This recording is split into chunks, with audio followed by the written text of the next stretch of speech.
This is KiramidHead of Hot Quality Content fame, and I am joined by my good buddy KiramidHead. We have linked up here, and we are now prepared to do a gigantic, every single nomination ever at the 95th Academy Awards ranking and whatever against each category, omitting the boring categories that nobody else saw either.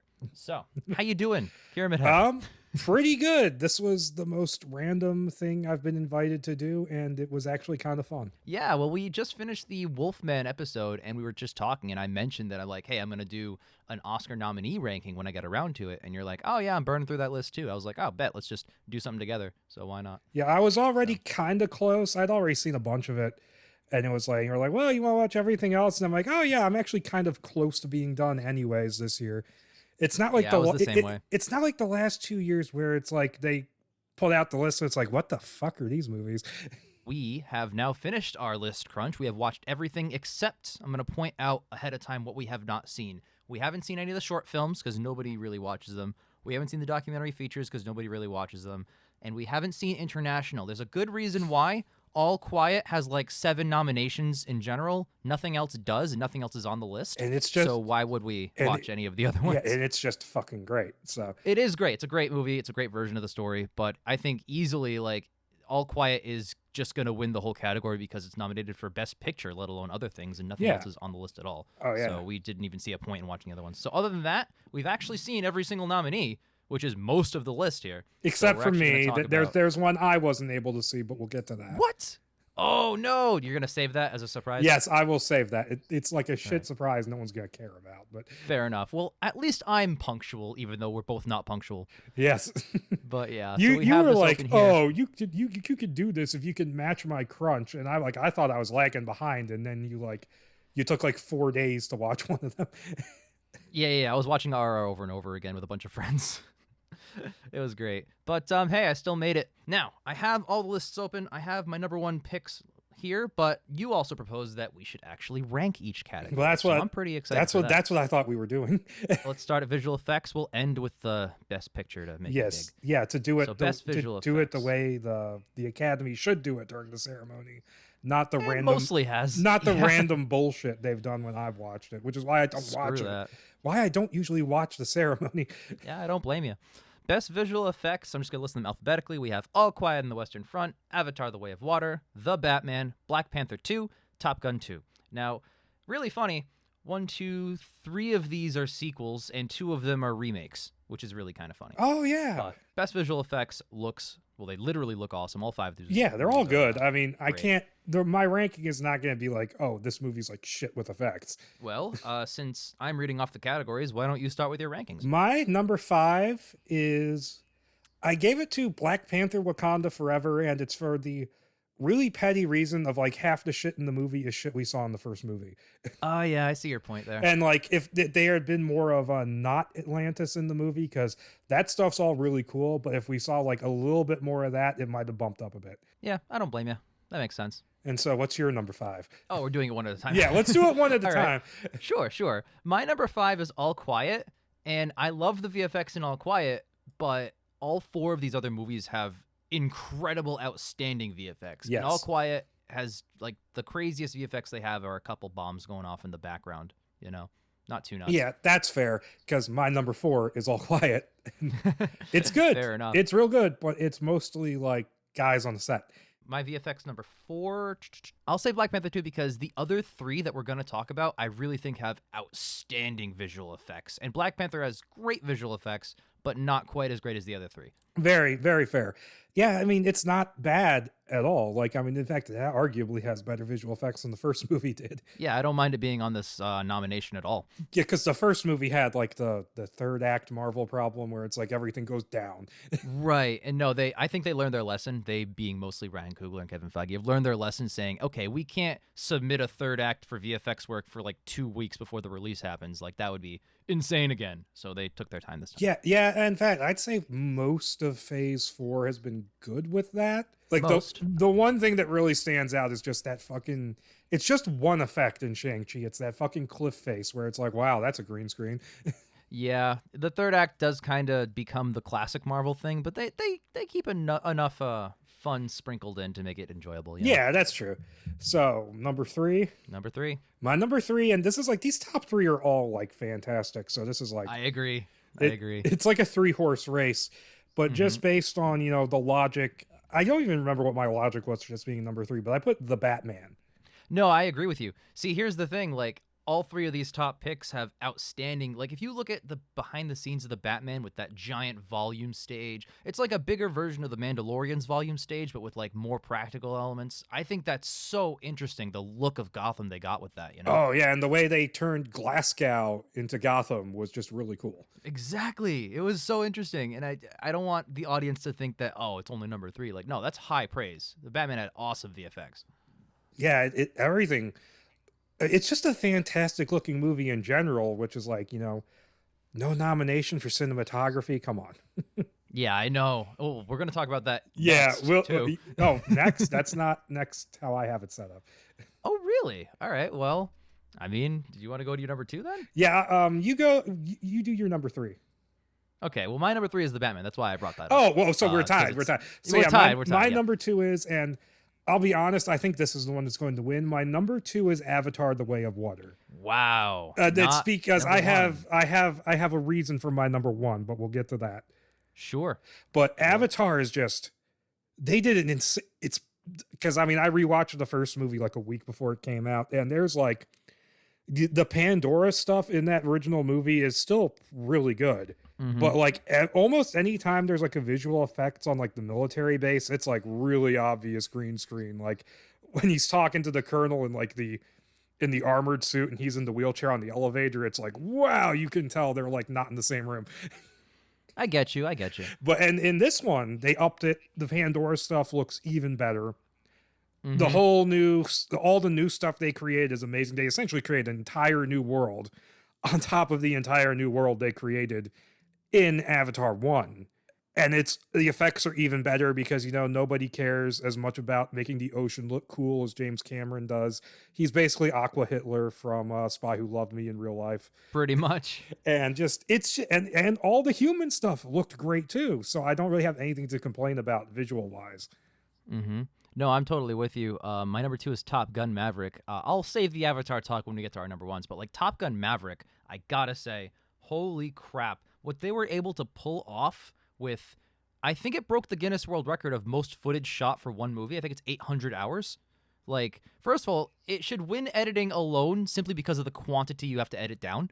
But like, holy crap. Yes, that is very in keeping for a sequel to a Tony Scott movie because that guy was fucking insane. Yes. Oh my God. There was, I think it's The Last Boy Scout, which Shane Black script, by the way, but that movie had so much footage shot from so many different cameras that 3 different editors quit. The Last Boy Scout. I can't decide which one of you looks more like my dick. Yeah, I fucking love The Last Boy Scout. That's a great movie. Yeah. $500 pants. Got a TV in them? Oh my God. No, I fucking love that movie. When I think of best visual effects ever, I don't think of Last Boy Scout, funny enough. No, I talking don't. about the footage shot, right? Yeah, for Top Gun, oh my God, the jet sequences. I'm mad that I only saw it once in theaters because I really wanted to see it one more time in theaters before it went away. It'll probably release at one point. Oh, they'll have to do it. Just put fucking Titanic out again. Yeah. Well, I mean, that's James his Cameron. name is James Cameron. You got to put him back in theaters. But or he will steal your nukes and flood the earth. He will. He will cause a tsunami that'll create his perfect world. He is the villain of Spy Who Loved Me. You're so right. But yeah, no, the Top Gun visual effects are insane. Like, I've never seen any type of aerial combat ever look that good in any film. And they usually pull it off, like, with mixed results with, like, CGI jets in other movies, or they'll actually shoot some real jets. But, like, whatever film shot real jets is paling in comparison to Top Gun Maverick's shooting real jets sequences. Especially that shot at the end of the trailer, one of the trailers, where Tom Cruise is on that, like, aircraft carrier in the water, and he punches the throttle, and, like, you see his entire body, the G-force just push him back as the jet zooms forward. That shot, that's not, like, you could not VFX that good. You see, like, the ripple in the skin and the clothes as he, like, oh my God, it just feels so genuine. There's something about that. I only just thought of this because I watched, like, most of the Matrix movies again. I'm thinking of fucking Smith getting punched in the face in Revolutions. But no, my number one is Top Gun Maverick. My logic was I just really like the mix of the real footage with like shooting actual real planes and mixing it in with the visual effects, and it's just completely seamless. It is. It looks spectacular. Blowing it up onto the gigantic screen, and you can't even tell then when like some of that stuff stands out more on the big screen. Right, exactly. My number one is Avatar 2, because I'm going to say something that is either a hot or cold take, depending on who you ask, but these are the greatest visual effects ever. Like, straight up. I think every time that, like, you know, Avatar 1 did this for the time, but Avatar had the best visual effects of all time in 2009, and then I think it was pushed again. I forget which film did that, but I had it written down somewhere, but every so often, like 4 or 5 years or so, the best VFX movie ever comes out. This is that. I don't see it getting topped, except by another Avatar, maybe Avatar, for like a long time. Avatar 3, 2024. Yeah, literally. So if he can even make the date. I know. And I literally today, I was just watching one of the first behind-the-scenes clips that were revealed on Avatar 2, and the way that they simulated water in stages based on what creature was interacting with it and how they shot with ping pong balls and the big thing to make it look so accurate to how water actually looks, as if these are real Na'vi. Like, it felt like they just hired a couple Na'vi actors and shot that underwater. Like, that's how real it looked. So, and didn't they shoot it all like years ago too? Like all the actor footage? Well, they've been shooting like it's a fucking season of television. They've been shooting this shit for a long time, and they're just releasing it in parts. So, but yeah, I think this honestly is a one-horse race. All due respect to Top Gun 2. Yeah. Oh yeah. It's good. That they don't. I'd be very surprised if they didn't give it to Avatar. Exactly. I think this is definitely what's going to happen. But yeah, sounds like we got some heavy-hitting VFX films this year, and I'm really glad they got their nominations. Even All Quiet, which we kind of, you know, offhandedly mentioned. I'm still glad it's on there. Yeah, I'm glad for All Quiet to get any kind of recognition, because frankly, people sometimes seem to think that like getting nominated is like second best or something. Like, getting nominated is a huge honor by itself. It's huge. It on its own, it like you can say it's Academy Award nominated, and that automatically brings prestige. Because like, think about it literally. You're one of the top 5 films in that category all year. That means something, you know? That matters. But yeah, I have it open here. We are moving on, unless you have more to add to that. No. It's Avatar. It looks fucking amazing. It's easily Avatar. I mean, and it's like it's the first movie just bumped with like better looking. They finally invented rendering. They did. They finally. That's a deep cut. Best film editing. We have Banshees of Inisherin, Elvis, Everything Everywhere All at Once, which is going to show up 10 jillion more times, Tar, and Top Gun Maverick. Now, honestly, I really want Top Gun Maverick to win. I have Everything Everywhere number 1. Like, if you go back and watch clips of like the scenes where she's traveling through a shitload of multiverses at once, each frame is its own work of art when she teleports. Like, damn, you know, it's hard to top. So yeah, you want me to start this category? Yep, just get the ball rolling. So my number 5 is Elvis. And this is partly because I was expecting, because it's Baz Luhrmann making an Elvis movie. This is going to be fucking insane. And it was not that insane. It was a very toned down Baz Luhrmann. So the editing is still kind of flashy and weird, but not as interesting as I thought it was going to be. Like, I was expecting to get like, I was expecting it to kind of like fuck with my head like Great Gatsby did, because that movie is like, what the fuck? But no, it was like, he kind of tamed it down, and I think that's the reason why this has so many nominations. If this was like the Luhrmanniest Elvis movie you could possibly get, it would maybe get like a couple technicals and that's it. Yeah, my number 5 is Elvis. I have another take that may be hot or cold depending on what you measure it to be, but I think there are 4 greatly edited films. I think one of the problems I had with Elvis was the editing was not good enough. I think they kept too much in. It was a lot of fluff. That is true. The pacing was just not there. I hate to say it, you could have cut out almost every Tom Hanks cutaway. Oh my God. You mean the Golden Raspberry nominated Tom Hanks performance? Oh, he is? He is. He is. He certainly is. I remember when the movie was coming out, people were like, "Oh, there might be awards buzz for Tom Hanks," and I saw the movie, and I'm like, "Fucking really?" You know what? Let's pivot this whole video halfway through. We're just gonna talk about the Razzie nominations. No. No, I think film editing for Elvis, me also being at number 5, I think it's the only one on here that is not a greatly edited film. I think all other 4 are pretty great. Once again, my number 4, not a snub to this movie because I actually watched it again recently and it's still amazing. But my number 4 is Banshees of Inisherin. Oh, I've only seen it once. It's love that movie. It's so fucking good. And the editing is good. It's solid, like film movie editing. Mm-hmm. No, this movie is like a movie's movie, is what I like to say about it. Where like this is how you direct, this is how you write.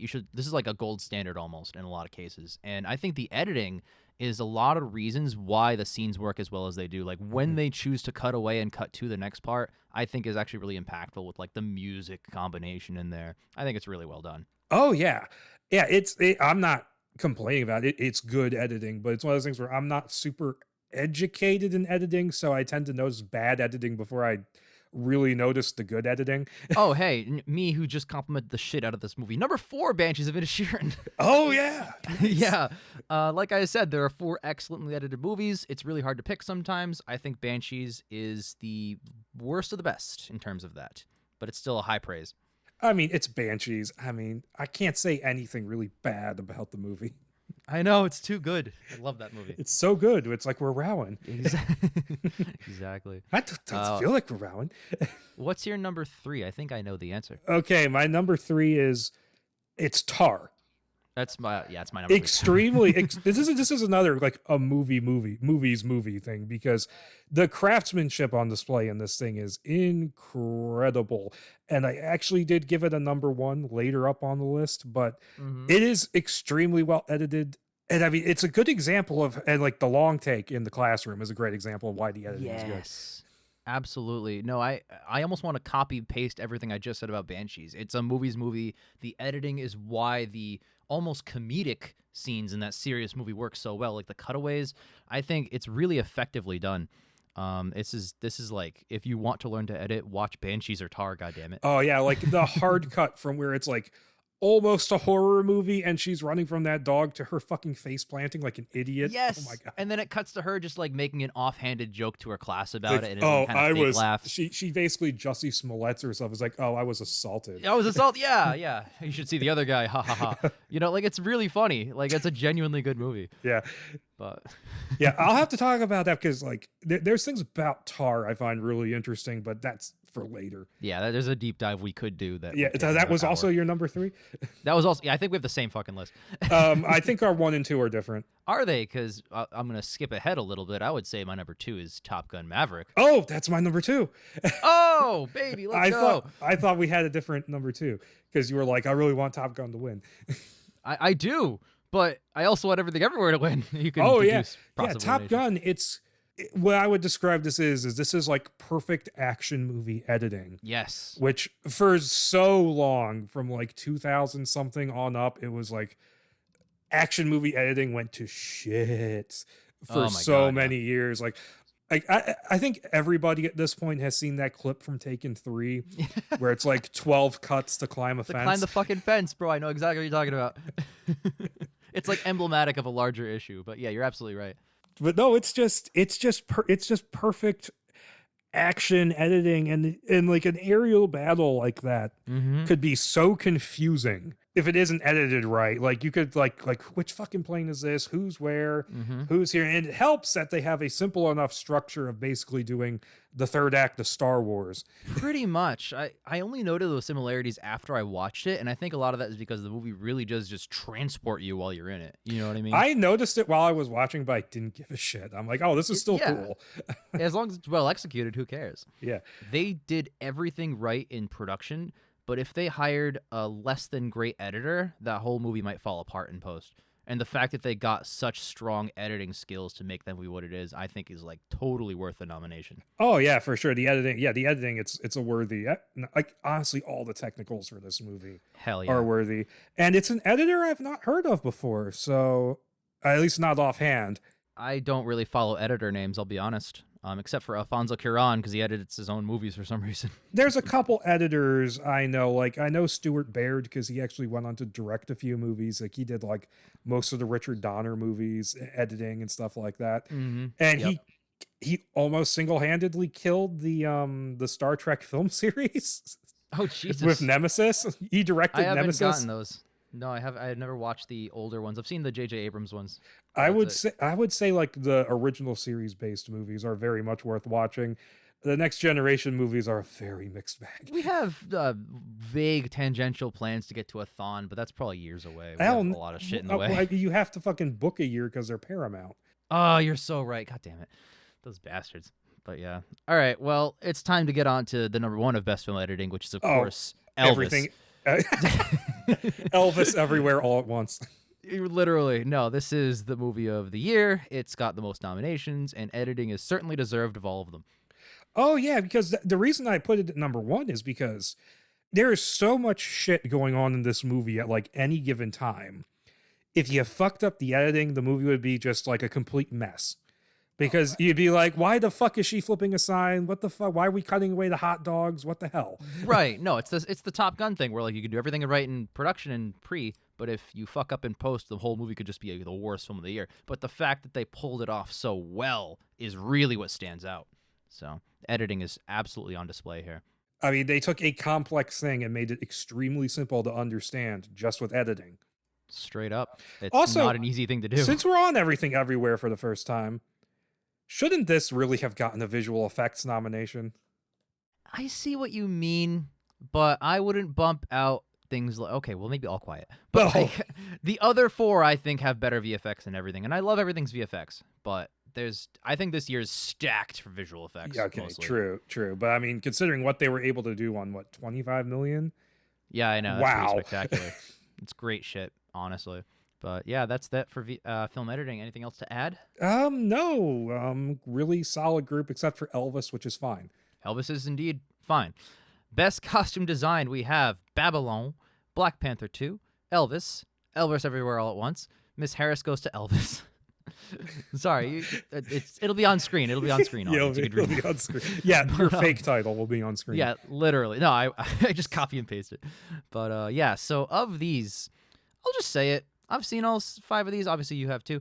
All 5 of these have excellent costumes. This is not any year where there's one that's not as good as the other ones. Yeah, the costumes are all good, but it's really just ranking which one is less good. And okay, we're gonna be seeing there's a little bit of a pattern here. My number 5 is Elvis because costume design is good, but there's a whole cottage industry of people who make Elvis costumes. I fully agree with you. I think the other 4 nominees have like really exceptional costume design, and Elvis just has his Elvis clothes, like, and everyone else is just wearing suits mostly. Not a whole lot going on, you know? Yeah. And Tom Hanks wearing a hospital gown. Yeah. Ooh, great. Yeah. In a casino. Yeah. I don't mean to bag on it too much. Obviously, it's great costume design. I'm glad it's here. I don't even dislike the movie all that much. It's just weird that it has all this. It is my second weakest Best Picture nominee. But I would give it a 6 if you pressed me. I would give it a 6 out of 10. It's my third weakest. Oh, well, I can't wait to get to the end. Oh, you're going to hate me for one of my weakest ones. Oh, how dare you. I don't even know what it is yet, but I'm just preemptively saying. And yeah, is that also your number 5? It is my number 5.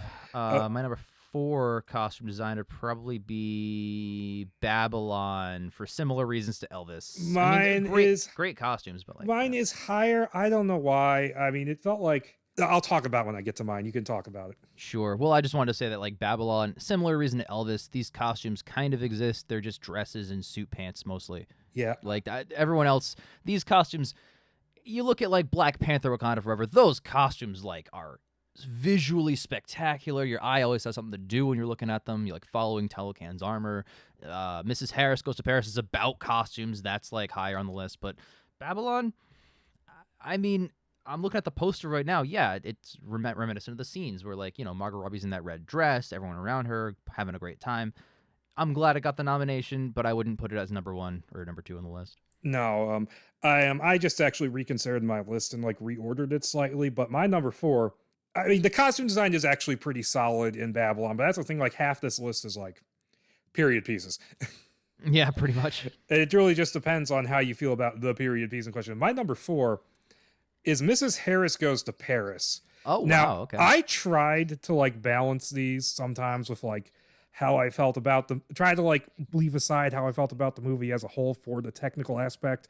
I very much failed on a couple, and this one, it's just kind of like, it was a fun and charming enough movie with really good costume design. Then the last 20 minutes I thought kind of sucked and kind of just derailed everything for me. So, Yep. I mean, it's fine. The costume design is good, but I feel like it mainly gets the nomination because there's like some really pretty Dior dresses in it. You know what's really funny? I'm just going to mention disclosure. My number 3 is Harris Goes to Paris. But the reason why is because I don't think the costume design is necessarily the best. I think this movie has the most costume design of everyone on the list. Because it's about costume design. It is. Like quantity alone, the costume design required for this movie is off the charts, more so than even Everything Everywhere, I would say. So yeah, Mrs. Harris Meets the Merovingian is not great. No, it's not. Oh my God, it's such a boring movie. I have something I want to point out about this. It did pretty well, apparently, theatrically. Did it? It had a limited release, but it did very well theatrically. It's based on a book. There are 4 books. There are 4 Mrs. Harris books. I did not know it existed until it got nominated. Yeah, I didn't know either. I just read about it during and after I watched the movie. So it did well. Are we going to get like the entire Mrs. Harris saga? Wow, no. Hope not. I kind of want to see them do that because apparently the 4th book is Mrs. Harris Goes to Moscow, and it revolves around a mislabeled shipment of toilet paper. And I kind of want to know how that goes. Yeah, that sounds it sounds funny. She apparently becomes like a member of parliament in one of them. Well, how can you beat such a heavy-hitting script like that one? I mean, it's a remake of the fucking Ali G movie, apparently. Yeah, I hope so. That would make it much higher on the list. So yeah, your number 4 is... Oh, you said Babylon. You jumped right, a lot. I jumped because you said your 4 is Paris, so I said my 3 was Harris. So you can say okay, so my 3 I just changed to Babylon. Really good period dress. Not much else to say about the... I mean, it's well done, but it is what it is. And apparently there's tons of anachronisms too. Right. Well, you and I definitely have our criticisms on Babylon, but its nominations, like the 2 or 3 it got, I think are pretty much the ones it should have gotten nominated for. I like the movie probably more than you do, and even I'm like, I wouldn't have nominated this for Best Picture. Like, it's fun to watch, but I mean, it's not Best of the Year. No, definitely not. I mean, it's pretty high on my ranking on Letterboxd, but I mean, I have to be a little bit more objective. No, hey, it's how it hits you, you know? Yeah. And so we did our number 3. You want me to lead number 2? Sure. Kick it off. My number 2, Black Panther, Wakanda Forever. Half the costumes were in the first movie. Yeah. Now, that being said, the not Atlantis costumes were really awesome. Yeah, no, absolutely. Especially those helmets. Yes, they were so fun. Visually interesting, you know? I keep going back to that. My number 2, I'll say something off the top here. My number 2 and 1 could switch interchangeably, but I'm really like splitting hairs here. I would say my number 2 is Everything Everywhere. I think the costumes are so wonderful in that movie. Yes. The fact that they keep changing types and what's going on with all the multiverses and stuff, it's just a great time to watch and rewatch and rewatch. And a lot of the reason is because of the costume design. So I was really invested because of that reason. Like I said, this and Black Panther can go either way. Oh, yeah. I mean, I couldn't see it the same way. Mm-hmm. So I imagine your number 1 is Everything Everywhere. Yeah, like, your number 1 is Everything Everywhere. My number 1 is Black Panther, yeah. Yeah, so Everything Everywhere, a lot of really good costumes. The thing that stuck out to me is I love the fucking robot suit at the end. Yes. That they took James Hong in a robot suit. I'm like, this is awesome. Yeah. It's so good. You got to count Ratatouille in there as a costume design. Oh, yeah, Ratatouille. Ratatouille, that's what it was. No, Ratatouille is the Brazilian knockoff movie, I think. I'm going to call that Ratatouille now. But, yeah. Oh, let me guess. That's an upcoming dealer's choice. Oh, God almighty, no. I wouldn't put it past Joaquin. Fair enough. But yeah, my number 1, Black Panther Wakanda Forever, is because, like, I've been praising it the whole day long. It's like the costumes are one of the best parts. Like, every single scene has like 7 or 8 different characters all in different costumes, and each one is like a visual no pun intended, Marvel to just sit there and look at, even aside from the scenes that they're in. Like, I was so drawn to it. I have to give them credit for the design for the Ironheart armor was really cool. Yes, it was so good. I don't really like the comic book version of that character that much, the little bit I've seen of her, but they made her pretty cool, and then she didn't do a whole lot in the movie, but the armor was cool. So yeah, costume design. Absolutely no exposure to Ironheart prior Wakanda 2, but now I'm passively interested in that character going forward. She was part of, I think it was what Marvel called the all new, all different line, where they were like, let's introduce like a replacement version of the character who's like not white, and we're going to keep him around for like a year or two and then bring back the old guy. Yeah, they do that. Every single company does that all the time in comics. So it was basically Marvel going, we want to like recreate the success of Miles Morales, and they didn't really get there. Right. But no, great costume design, the villain costumes and everything everywhere. Solid. Oh yeah, can't go wrong. And she had many, many, many costumes, maybe the most of anybody. Oh yeah, she had more than anybody on this list. Yeah, exactly. Except maybe Michelle Yeoh, who is also in that film. Yeah, and the movie star universe. Exactly. But anything else to add on costume before we go to makeup and hairstyling? Makeup and hairstyling, the funniest one. I know. Yeah, let's go on to makeup and hairstyling. So I think the pattern has succeeded, has continued. It has, and I guarantee you our number 5 is going to be the same. Elvis? Maybe. Best makeup and hairstyling, alphabetically I'll just list, is All Quiet on the Western Front, The Batman, Black Panther 2, Elvis, The Whale. Okay, what's your number 5 there, Chief? Elvis. You know, we actually are differing. I had All Quiet because... Oh, yeah. I love the makeup and hairstyling in all 5 of these. Don't get me wrong, even Elvis. But I think of the makeup and hairstyling in All Quiet, and it's mostly dirt and helmets. I mean, that takes a lot of time and effort and detail to do that. I'm not discrediting it. But the other 4 on this list have, like a lot more to do visually with their characters. So they just, by default, have that leg up. True. Yeah, Elvis is just, you gave him Elvis hair, and you put okay old man makeup on Tom Hanks. Yeah, good point. But no, All Quiet, yeah, I can see that. I put it a bit higher on mine. Well, is it by any chance your number 4? I don't know why, but my number 4 is Black Panther. Whoa, hey, guy. I don't know why, but the only thing I could think of was, wow, they sure made Namor's hair look wet.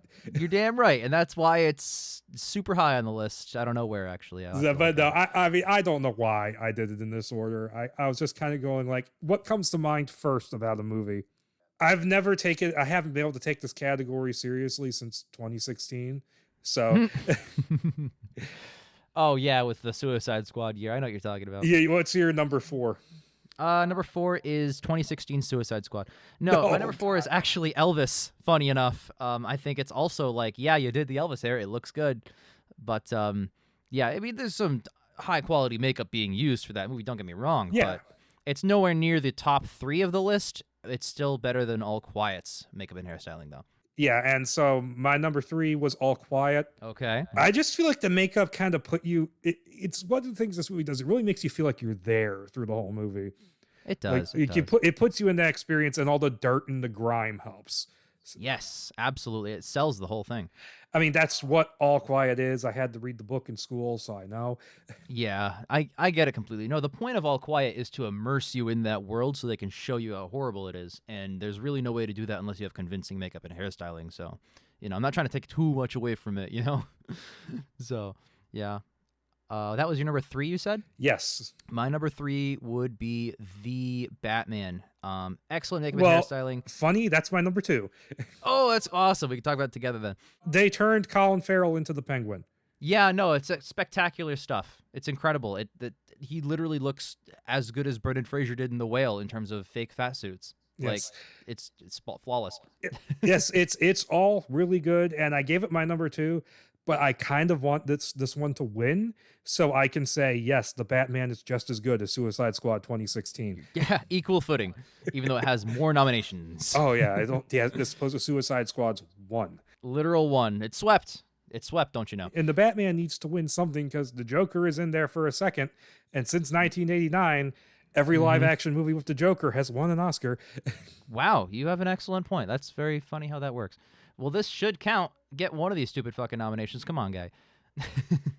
So my number 2 of these is going to be Black Panther Wakanda Forever. This movie is really fun visually. I keep talking about when praising the costume design, the this, the that, the other thing, the visual effects. Yeah, one of the reasons is the makeup and hairstyling guy. Like, this is awesome stuff. I'm really happy that they made it as great as it is. Oh, yeah, and it is all really good. Me putting it at number 4 is not a slight. No, not at all. We keep saying that. Like, it's the worst of the best. I mean, it might have been a slight if I put it under Elvis, but... That would have been questionable activity. So that means that we both... Wow, it's almost as if our fucking number 1s is the most televised thing in the world, huh? Yeah, it's Moby Dick. It's easily Moby Dick. Which is a plot point in the movie. It is. That's the point why it's called The Whale in the first place. Yeah, The Whale is some of the best makeup I've seen, like, in years. Like, holy crap. Every single shot looks perfect. Yeah, they got the face perfect, which was the big thing they needed to do. Exactly. And there are even the scenes like where he's stepping out of the wheelchair a couple times, and wow, man, like that is powerful stuff. Especially the work they did on his feet. The very accurate looking, like, wow. It's actually mentioned a couple times, like, oh, my fat fucking feet, or whatever. Like, he brings it up, and you as the audience are like, yeah, that looks real. That's not fake. Yeah, they successfully... I wasn't seeing Brendan Fraser in that movie. I agree. Except for did you watch this? I was just interrupting. Sorry. Did you watch this in theaters by any chance? I did, because literally it opened. We were talking about how like it was only showing like an hour away from you. Mm-hmm. It was like really far away, and then literally like the day after I checked, I'm like, oh, it moved up to the theater like 10 minutes from my house. Yeah, you know, it's funny. I have a very similar situation. It was going to be over an hour away. That's why I didn't make it for my end of the year review list, because it was like more than it was like super far. And I was like, fuck that. But then when I was doing the crunch with you, separate, very many states away at the same time, when I was doing the crunch, I was checking again, and the same thing happened. It popped up a half hour away. I'm like, fantastic. It was a half hour away, because this had the weirdest rollout where it was like super limited, slightly less limited, slightly wider. It's like it got fatter. Wow, how thematic. It just had a distribution disorder and blew up. Yeah, and we have another movie which had the opposite problem. Yeah, exactly. But yeah, I think that wraps up makeup and hairstyling. I agree. I think if we're talking about who's going to win, I'm sorry, it's a one-horse race. It's The Whale. I don't think the other ones come close. I mean, Batman maybe because it's a similar fat suit, but The Whale has more and better version of it. Well, it might be influenced by the fact that The Whale has had kind of a divided reception among critics. Yeah, but I think it still has more nominations and praise than Batman did. Oh, I have the numbers directly in front of me. Batman has the same amount as The Whale. Never mind. I'm stupid. Okay, so I guess we're moving on. We are. Best cinematography. We have All Quiet on the Western Front, Bardo, False Chronicle of a Handful of Truths, Elvis, Empire of Light, and Tar. Okay, so I have to say, the 2 worst movies on the nominee list are solely in this category. Yep. And to clarify, I assume you don't mean like the worst cinematography. You mean like the worst films on the list. Worst movies. Now, my number 5. I mentioned earlier that I tried to balance how I feel about the movie with how I feel about the cinematography. This movie broke me to the point where even though it has 10 out of 10 S-tier cinematography, this dude, Darius Kanji, doing the best fucking work he's ever done, I was so pissed off and annoyed at this movie, I have to give it number 5. It's Bardo, False Bullshit Chronicles, whatever you want to call it. Okay, so it's also my number 5, although I'm going to be slightly less kind. The cinematography is really good here, with way too much shaky cam. Like, oh yeah, that's true. Put the fucking thing on a tripod. There's some moments of that, definitely.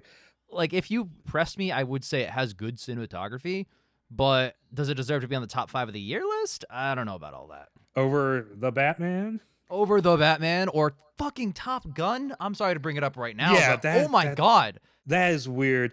It's just a movie where it's like, I like Iñárritu. I like Alejandro Gonzalez Iñárritu. I love Birdman. I love The Revenant. So I'm like, okay, maybe I see the divided critical reception. Maybe this will be okay. Oh, it only has a nomination for cinematography. Uh-oh. Yup, literally. And then you watch it, and it's just like, I know some critics have described it as like he's being pretentious and up his own ass, and he's like talking about how great he is. I don't think that was the intention. I just think No, I don't think so either. I think the fact that he chose to tell it through the lens of a very similar person to himself made it look that way. It does. It's a classic M. Night Lady in the Water situation. Except this is worse. And I will give it credit. Reading the discourse about it was really interesting because this movie is talking about a lot of really interesting things. I think what happened here is he just put every idea he had into a pot, stirred it up with some surrealism, and just vomited it out onto a screen and went, "Here's my movie." Yep, and there's a reason it's not in best editing for that reason, because it's a assembly cut. Oh, yeah. Apparently, there was a longer cut that was half an hour longer. Good Lord, and this is what you kept in? You kept in the scene where you're going down on your wife and the baby head is poking out. Oh, that is in this film. Fuck. No, I think, honestly, to stop bagging a bit, I would say probably the most impactful scene, although this is kind of a backhanded compliment, is the opening. I think when he's jumping up and the camera follows him with the shadow. But the fact that that's probably my favorite part, and it's the literal first minute, that should say something, you know. And the fact that it's like, oh, it's like the ending of Birdman, but at the beginning. Yeah, that's true too. I liked the Cortez scene, but that's like one scene in the middle of this movie. So our number 5s are Bardo. Number 4, why don't you want to kick it off? My number 4 is Empire of Light. Okay, stop copying me, bro. Empire of Light is my number 4. This is Weak Deacons. This is Roger Weakens. Yeah, and it's also, I think it's the weakest Sam Mendes movie I've seen. There is only the thinnest specter of his talent on display here. I like the cinematography in Empire. I think it's solid cinematography. Do I think it's his best? No. Do I think it's the best on the list? No. But I'm not mad that it's on here. I would be mad if Empire was in other categories because it's not a great movie. I feel like it got the nomination because it's Deakins. Yeah, you see, it's a Meryl Streep situation. Oh, she's acting? Yeah, she's got the award. Yeah, it's not an interesting movie. And I'll be honest with you, I could have gone my whole life without seeing Colin Firth get a sad hand job. Oh my God, dude. Which is pretty much his introduction in this movie. Pretty sure that happens 2 times. No, Empire of Light is for praise, which is, a quick tangent because it's not about cinematography, but I do like the character of the bipolar main character. That was an interesting portrayal. I wish the movie was better though. Interesting character, but everything they did was super predictable. Right. I honestly felt like the movie would have been a little bit more interesting if it was told from her lover's perspective. Because the climax is all about him. You're so right. I didn't think about that. This is... Bro, Sam Mendes should hire you to produce his next movie. I could co-write it with him because he wrote this one by himself. So he did. That might be directly relevant. And because it's more about her for most of it, the whole racism subplot feels really tacked on. Yep. There's absolutely. And the trailer makes the skinhead riot look really important. And it's not that it's not important. It's just so random. It's random. It's like what? Like a scene? It's not even... Yeah. You could have written it out with no consequence. And then there's like 30 seconds, like maybe 5 minutes of the movie is devoted to, wow, movies are great. Yeah, the Babylon situation towards the end. That was at least had audacity on its side. Exactly, and it was 3 hours. Yeah, my number 3 is Elvis. Oh, wow, shocker. My number 3 is fucking Elvis. Do we just have the same list on this one? We'll wait and see, but maybe. Elvis cinematography is fine. It's better than Empire barely, but it's not one of the best of the year. Baz Luhrmann movies look good. Usually, it looked fine. Mm-hmm. I mean, I don't mean to bag on it too much. There is care and craft in the cinematography of Elvis, but Elvis as a whole, when the whole movie doesn't wow you, it's hard for me to appreciate the parts of it. But I should appreciate the cinematography in Elvis and Empire by extension. My number 2, just see if it is. Is it All Quiet? Yeah, we have the same list, bro. We have the exact same list, so we might as well just 2 is go. All Quiet. Number 1 is Tar. All Quiet and Tar have some great cinematography. They're the 2 best of the year. Actually, I should amend what I just said. Top Gun Maverick has the best cinematography of the whole year, including Everything Everywhere, and it's not in the cinematography category. That is a crime. And neither is Everything Everywhere. Yeah, also as well, even though it had some excellent cinematography. But... if we're talking about what's on the list here, All Quiet and Tar both use cinematography to immerse you in their world. A lot of Tar tells the story through cinematography. Oh, because yeah. It's about production in a way, which is really interesting. And then All Quiet, of course, just to wrap up my point here, using the cinematography to put you in this world without the powerful camera shots and movements. It's not nearly as powerful. And that's actually why I like it better than the Best Picture winner from like 100 years ago, because I think the cinematography is one of the reasons that like it bolsters above the way the camera moves and how the shots compose and stuff like that. Yeah, I've not actually seen the Best Picture winning All Quiet. When I was in school, we watched the made-for-TV version from the 70s. Yikers. I have no opinion on it. But no, All Quiet, once again, it immerses you in the situation perfectly. Like, it gets kind of claustrophobic too, as it should. Yep. It's all really good. Don't have anything bad to say about it. Tar is my number one because there are very few shots in this movie that you couldn't frame and put on your wall like a painting. Yes. Everything looks gorgeous. They're incredible. And like we were saying, I think Tar and All Quiet are the two movies of this list that use their cinematography to help tell the story, which is really just a step above the other three. And also, that long take scene in Tar. Oh my God, the long take scene in Tar is so powerful. I didn't even realize it was a long take until it was like over half done. And I'm like, oh shit. Great stuff. Anything else to add on cinematography? I mean, Tar is a masterclass, as we've said. Certainly is a masterclass. All Quiet or Tar winning, I'm very happy boy. However, Top Gun should have wiped the floor with these 5. Oh well. It should have at least been on there. Should have at least for the exceptional cinematography it had. Knock off Bardo, give it to Top Gun. Please. I feel like Bardo has the nomination because it's Iñárritu and his last movies got nominations. Straight up. Best production design. We have All Quiet, Avatar 2, Babylon, Elvis, and Fabelmans. Now, oh boy. This, honestly, I'll say it, I'm happy with all 5. But just to kick off here, I guess, my number 5 is The Fabelmans. My number 5 is also The Fabelmans.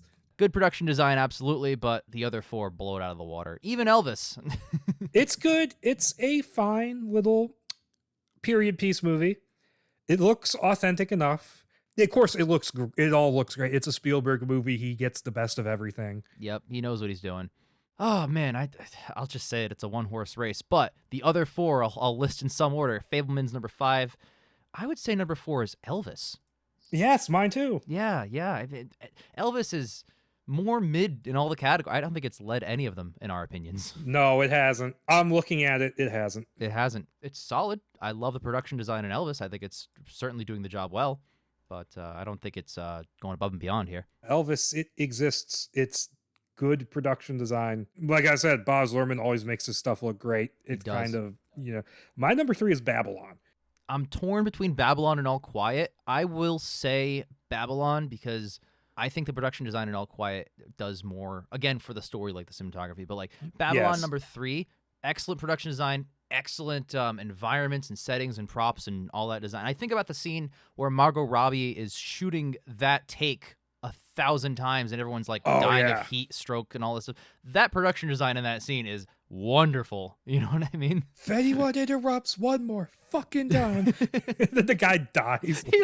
But he dies, I think, getting the shot, which is like the funniest part. So no, Babylon has some great moments. We're not too harsh on Babylon here, but like I think production design is mid-tier on the list in terms of the 5 nominees. It's number 3. Well, once again, solid. I mean, just look at all 3, the bottom 3. It's all period piece movies. It really is. 4 period piece movies. Holy shit, 4. Yeah, that's so funny. Anything you want to add about Babylon before your number 2? It's just good, solid production design. And does the elephant poop count as production design? Because that's the thing that stuck with me the most. I'm going to say yes, and yeah, you're right. They did a good job with that scene to the point where I'm like, do I really want to eat this burger? Oh my God. Oh my God. Not the grossest scene in a Oscar-nominated film this year. We'll get there. Oh, yeah. It might have been for me personally. But, okay. But my number 2 is All Quiet.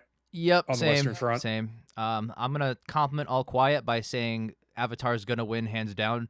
And this is my favorite production design in the film that is not Avatar: The Way of Water, which is high praise. I mean, once again, it completely immerses you in the trenches, in the battlefield, etc. Mm-hmm. And of course, my number 1 is Avatar: The Last Airbender. I mean, The Way of Water. Yeah, haha. M. Night Shyamalan's Avatar: The Way of Water. the production design is equally as outstanding as the visual effects. Like, I was rather looking at the behind the scenes clips. Every single like background shot is like, oh my god, that sound stage is gigantic. Oh my god, the practical elements in the foreground that they had to work around the green screen, and the fact that what's replaced looks equally as good as the real stuff. Wow, production design. Holy shit. I think the only way that this doesn't win production design is if the Academy is like, well, I, simply cannot deduce what's production design and what's CGI, so I guess I won't nominate it. Or if, like, maybe there's a vote. Maybe there's, like, a couple people who are really simping after the Fablemans. Yeah. And that, like, splits the vote. Man, Fablemans is, fine. It's, I don't know. The mid-mins. It's very much an Oscar movie. Like, it's so Oscar bait. It's crazy. Yeah, but no, Avatar: The Way of Water. Once again, they created an entire world, and you're immersed in it for the entire movie, and it's basically seamless. It does what Avatar 1 did so well, even better than Avatar 1 did by leagues, which is very tall bar and a tall order to try and do. But they did it. They freaking did it. Yep. Yeah, moving on to Best Sound here. We have All Quiet on the Western Front, Avatar 2, The Batman, Elvis, Top Gun Maverick. All right, I'm going to just say it. All 5 of these have wonderful sound. Yes, they have good sound. I have to admit, I kind of have a little bit of a tin ear for sound design unless there's something that like really jumps out at me. Usually I'm so just drawn into the visuals and like following the story that the sound kind of takes a backseat for me. That's fair. It's understandable. So my number 5, and I just edited this because it felt stupid. I put Avatar on the bottom. My number 5 is Elvis. Yeah, Elvis. I was thinking that or the Batman. But that scene where the Batmobile is introduced, man, holy crap. It's much higher on my list because of that scene. It's so good. Yeah, Elvis, and again, the fact that it's the worst one shouldn't say much because it is amazingly sound designed. That's not a criticism I have with Elvis. It's so good, but it's really strong, and I think the other 4 are slightly stronger. As I hinted, my number 4 is Avatar: The Way of Water, not for any real strong reason, but just because I had to put them in an order. As a guy who gave Avatar 2 a 9 out of 10 when I came out of the theater, I would also say Avatar is number 4. Oh, thank God. But only because, let me explain, only because the other 3 that are above have exceptional sound design. Oh, yes, definitely. And Avatar has great sound design too, don't get me wrong, but like what it excels at is not necessarily the sound design. It's the visuals and production and immersion, atmosphere, and stuff like that. So yeah, number 4, Avatar. My number 3, in these top 3, could interchange, I have to admit. My number 3, just at the time I typed this down, is Top Gun Maverick. Interesting. That being said, it's excellent because the vroom sounds of the planes and everything are awesome. First of all, vroom plane, very good. Yes, I agree. Second, I'm in a similar spot as you. All 3 could interchange, but I'm going to put All Quiet as my number 3 because... All Quiet is my number 2. Funny, because of the 3 that are here that I can interchange, I remember more about the exceptional sound design of the other 2, Batman and Top Gun, than I do about All Quiet. Even though All Quiet has some amazing sound work with like the bombs going off and making people go deaf sometimes. And yes, that's exactly why I put it in my number 2. It's very powerful. Speaking of, your number 2. All Quiet, it's fantastic. The machine gunning, the bombs, the boom, the deafness. Boom, boom, yay. It's all handled extremely well. The boom. And my number 1, or your number 2. Yeah, my number 2. Say your number 1. You can just say it off. My number 1 is the Batman, purely for that fucking Batmobile scene. God damn, man. Yeah, so my number 2 is Batman. Again, Batmobile scene is a big factor. But if you're going to lump in, say, the use of soundtrack, which I count as like sound design because you're designing it. Not necessarily the creation, which is its own what is the best score, but when they use the bum, bum, bum, bum like when that happens, that is it's good. It's so impactful. But Top Gun Maverick, oh my God, man. Top Gun freaking Maverick, like the sound design. I can't argue. The way, like, even it's in the trailer and it's played verbatim in the film, but when he does that jet move and he propels himself at like Mach 1 towards the air and you see his body jet back, the sound used, incredible. Absolutely incredible. I cannot stand how good that is. So for that reason, I really hope it wins.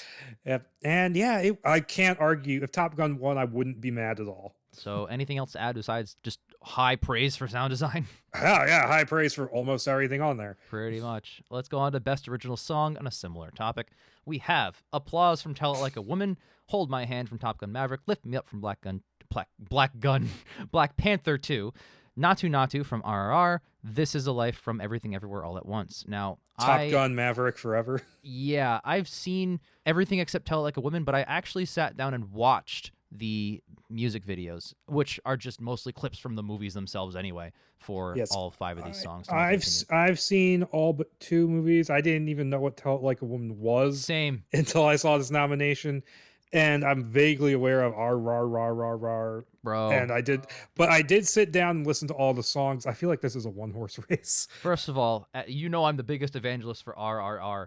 This is the only nomination for it.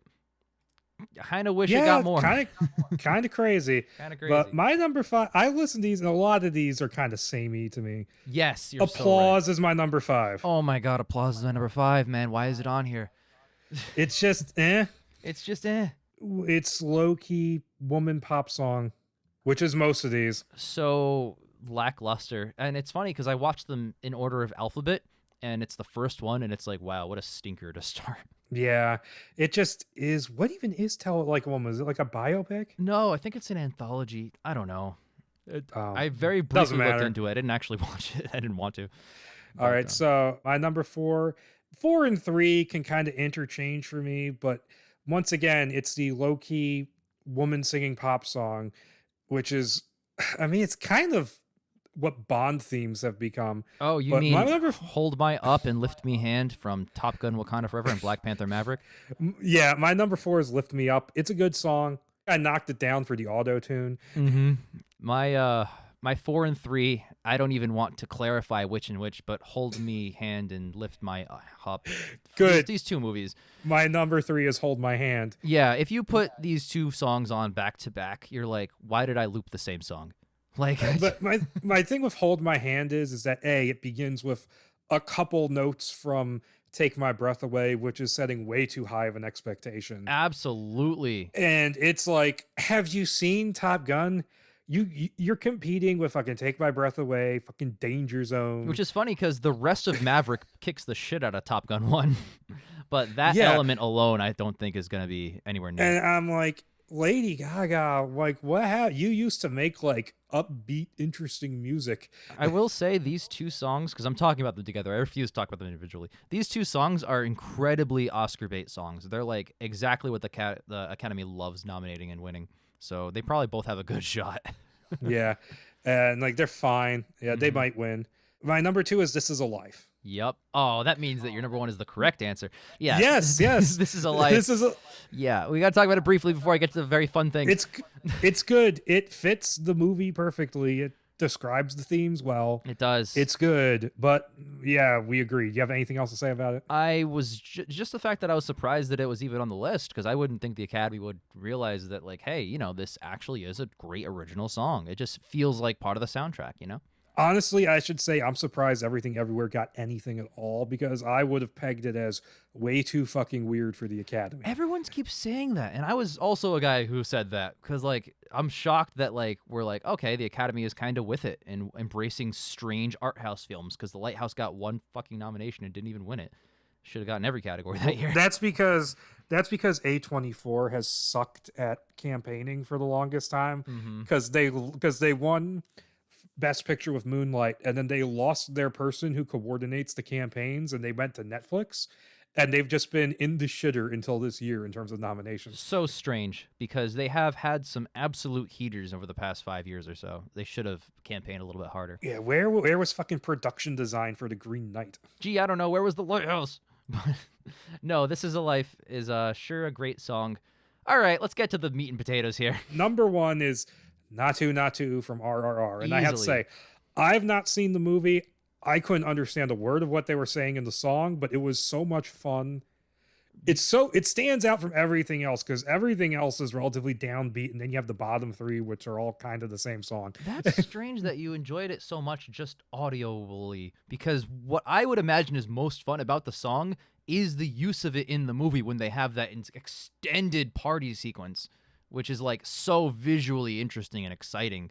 And oh my god! And I assume you've seen like the poster for this song where the 2 are just doing the dance with the foot up in the air and the crossed hand. Yeah, I think I did. Yeah. Yeah, that dance It's so impressive. And you look at the behind the scenes and you see that these actors are complaining like, bro, we have to do this take like 27 times in a row because the director wants our movements to match in camera perfectly. Oh my No God. visual effects. So the fact that they went like the extra mile for that is outstanding. I mean, don't Indian movies all have like the insane dance numbers? They do. So they have to be good at. So they probably have like experience being really good at that. I'm not going to tout myself as a big Bollywood guy. I've seen more than my friends have. I've seen the Cop Universe films. I've seen Bahubali. What the hell's the other one? Brahmastra Part 1 Shiva. And of course, I've seen this. And of like, I want to say the 10 or 15 total Bollywood films I've ever seen, I got to say, this is the best song and dance sequence in the middle of a film ever in the Bollywood, Tollywood era, that realm. All right. So this is my favorite one. I'm so glad it's on here. I hope it wins. Yeah, it was a really good song. Yeah. So we got one last technical to get through. We do. Well, best original score, of course, is Yonder Technical. Before we get into the meat and potatoes of the Oscars, we have All Quiet on the Western Front, Babylon, Banshees of Inisherin, Everything Everywhere, The Fabelmans. Now, this is another category where I like all 5 of these scores quite a bit. They're all good. My number 5 is Fabelmans. Yeah, my number 5 was Fabelmans. Oh, It's not the best John Williams score. It's not even like top 5. No, and it's not iconic in any way. You know, John Williams has this quality about him where if you walk up on the street to anybody and say, "What's the theme to Harry Potter or freaking, Indiana Jones?" they can just start humming it. But not Fabelmans. Not in a million years would Fabelmans have that. Standard piano piece. I would say he shouldn't win. They should save his win for fucking next year because, whatever he's cooking up for Dial of Destiny is going to be... Oh, man. Cannot wait. So, Fabelmans, it's a fine score. Fits the movie, but it's the bottom. Absolutely. I agree. Number 4. Mine is All Quiet on the Western Front. I would agree. And I like All Quiet's score quite a bit. I think it's one of the best parts of the movie. It's very minimalist. I don't know if it's like a cello or whatever, like that deep string instrument is, but it's so specific and it comes in only when it's needed to really hammer home the points, like the terror of war. And I really appreciate that. Mm-hmm. Yeah, it's a good, solid score. I just feel like I've heard that done where it's just like that kind of... I've seen Mad Max Fury Road. I know what you're talking about. And it's good, but I feel like it has to go towards the bottom of the list considering what's on here. I completely agree. My number 3, actually, what's your number 3? It's Banshees of Inisherin. Damn it, I was gonna say that. God damn it, we're probably the same. Probably. I mean, I love the score to Banshees. I think it's just like the editing where it's like, hey, this is how you edit. This is how you score. It hammers the points home. It's so powerful. It really is one of the best movies of the year. It is a fantastic score. I had to go and listen to it by itself again to really kind of separate it out. And it's really nice because it has the kind of humorous quality to it, but it also sounds really sad. It does. It absolutely does. And the next 2 after this are interchangeable for very different reasons. But Banshees, I think, is so deserving of this nomination. And if it won, it would not be bad. No, I would not. My number 2, and maybe it's yours, is Everything Everywhere All at Once. It is. Holy shit, we're in complete agreement again. Complete agreement. It's hilarious. Well, I mean, just to spin a little bit on it, Everything Everywhere, pretty sure if you listen to that score, and I haven't, but this is just off memory, I'm pretty sure it has like every single instrument ever made. Like this, every type of music is in this film. Yeah, it fits so well with what's going on. And just that scene at the end where she's dealing with literally everybody in that big fight scene, the score pumps it up so well. It so does. It's so powerful. And the use of all of these different tones and styles meshed into one film that's so powerful at the end, the score is a big reason why. Yes. And of course, our number 1 is Babylon. Yes, let's go. Oh, Damien Chazelle and Jazz. Name a more iconic duo. Impossible to name. And for once, no one's life was destroyed by the Jazz in this movie. I know. He's breaking the mold. He's breaking the mold. Oh, it is so good. I've been listening to this almost nonstop since I've seen the movie. I knew this was my number 1 before we even started doing this. It's an earworm, man. The bum bum bum bum bum bum. Like, oh my god, it's so fun. Yeah. I really do wish the movie was like it was as good as the score makes it sound, because the score is outstanding. But I really appreciate. I honestly, this might be weird to say, but I hope it wins. Of all the things that I want to win that aren't Babylon, I hope this wins score. It's just so good. It encapsulates the era without actually being period music. Exactly. That's a really impressive thing to have pulled off. Yes. Wrapping up that category, we are now skipping past animated short, live action short, documentary short, anything like that. I do want to briefly mention an animated short, though. Riz Ahmed saying "My Year of Dicks" was very funny. What the fuck? It was when they announced the nominations. They made Riz Ahmed read them, and he said that, and everyone started laughing. Is that what it's called? My Year of Dicks, yes. It's my number one pick to win based on title alone. Is it a porno? I don't know. I hope not. But I just wanted to mention that briefly. So skipping past all of the short films, we have and documentary too, because whatever. It's not a documentary award show. It's worth mentioning international feature film. That why wouldn't it be All Quiet? All It Quiet has a Best Picture nomination. Duh. And then we're going back now to the categories that people have seen and actively follow. We have Best Animated Feature Film. We have Guillermo del Toro's Pinocchio, Marcel the Shell with Shoes On, Puss in Boots: The Last Wish, The Sea Beast, Turning Red. Yep. And so my number 5, admittedly, this is because of like personal taste. My number 5 is Turning Red. Really? You weren't about it? No, I was not, because I wanted to turn this movie off in the first 5 minutes. I see why. I will say this movie tells a really good story, has a really great message. I think the last half hour is amazing, but so much of this movie is chipper and grating and annoying and like hyperactive. I'm like, oh my God, stop. Okay, so Turning Red is higher on my list, but for the reasons you're saying, it's not like number 1 or 2. Like it's one of those movies that, like, you're absolutely right. It's a powerful message all the way through, builds up to the end. Very happy it paid off the way it did. But yeah, there's so much cringe shit. Like, I totally agree that it's very much like a Sonic the Hedgehog problem, where it's mainly aimed towards small children and nobody else, you know? I will say Kaiju Panda at the end was awesome, but my number 5 is actually The Sea Beast. It's my number 4. That's funny. I think there are 4 great movies on here, and The Sea Beast is here too. I liked it. Sea Beast is good, but I feel like the Academy just needed a 5th one, so they threw it on here. Yes, and it was also incredibly successful on Netflix. So it was. Again, it's a good watch. If you have a family, I would recommend any of these 5 movies. They're all, great. Even Guillermo del Toro's weird gothic Pinocchio, it's still a fun time. Yes. But no, Sea Beast is the weakest of the 5 easily. My whole thing with the Sea Beast is that I read like the 1-sentence plot description on Netflix, looked at which doesn't tell you anything, by the way, and looked at the thumbnail, and I went, oh, this is going to turn into a message movie about how they shouldn't hunt sea beasts. And I'm like, yep, that's what happened. Wow. It's the classic formula of I'm going to team up with it too. It's not like DreamWorks did that 3 times in a row. Yeah, it's just like, it didn't. I thought the first 20 minutes where it was just the initial premise was really fun. And then it just kind of went, you went the generic route with it. Straight up. But yeah, my number 4, funny enough, is Turning Red for the reasons that you said.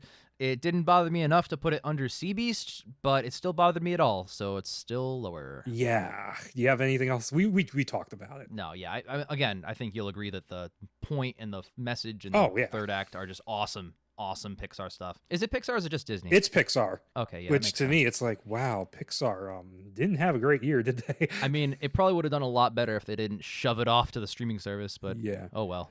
So yeah, my number 3, and this ranked higher on my year-end list, but I put it down because of a petty technical reason. It's Marcel the Shell with Shoes On. It's also my number 3. I love this movie. Is it because it's not an animated film? Yes, that's exactly it. It's only an animated film by the weird technical rules of the Academy. I'm gonna pull up some stuff here because I think we both have a bit of a thing to say about this. But I will point out that for this film specifically, the A24 had to submit substantial material to prove that this film was predominantly animated, and they met that standard. So hey, that's cool, but I'm sorry, man. Like, this is not it's a live action CGI hybrid, not CGI. It's a live action hybrid with animation. Yes, it's 90% of almost any frame of this movie is live action. So I'm gonna pull up the raw description for what qualifies as best animated submission. An animated feature defined by the Academy is a film with a running time of more than 40 minutes in which characters' performances are created using a frame-by-frame technique. A significant number of the major characters are animated, and animation figures into no less than 75% of the running time, not including motion capture. Okay, so they just excluded movies that should count, like Avatar and Planet of the Apes. Me, Mud, and Ian and Joquin all sat down and had a huge breakdown of like, why the fuck wasn't Avatar in there? And then we looked into the reason, and the Academy, when Avatar 1 came out, created a rule to clarify that motion capture does not count as animation. I see why they did that, because nobody's hand animating it. They're just stealing real life data, right? But because of that rule, Avatar, which is significantly more animated than Marcel ever was, is not in this category, and Marcel is.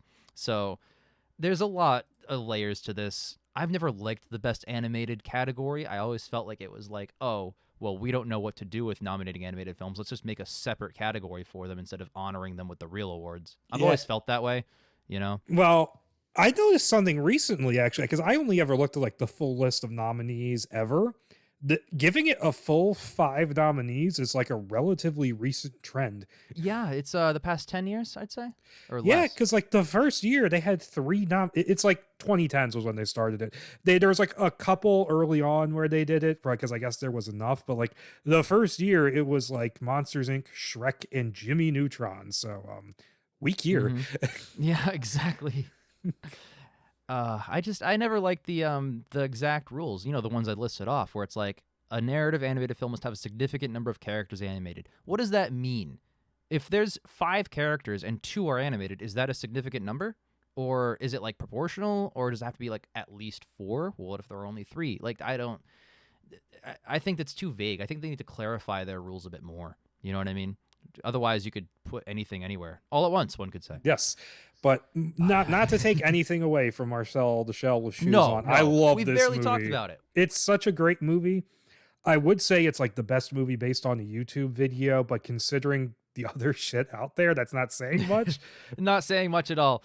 No, it's an extension of those videos. It's great. It's better than Fred, like, of course. Oh, duh. But no, Marcel the Shell is an amazing movie. It's so heartfelt, so impactful. I mean, it's hard, like, even if you're the most jaded, edgy person in the whole world, and you got a bitter heart, you're the guy from Ratatouille who's the food critic at the end. If you watch Marcel the Shell, you are gonna your heart's gonna melt. Like, oh my god, that's so adorable. And also, I have never laughed harder at random text on a laptop screen. I don't know if you remember that bit? Yes, where she's just standing on fucking keys.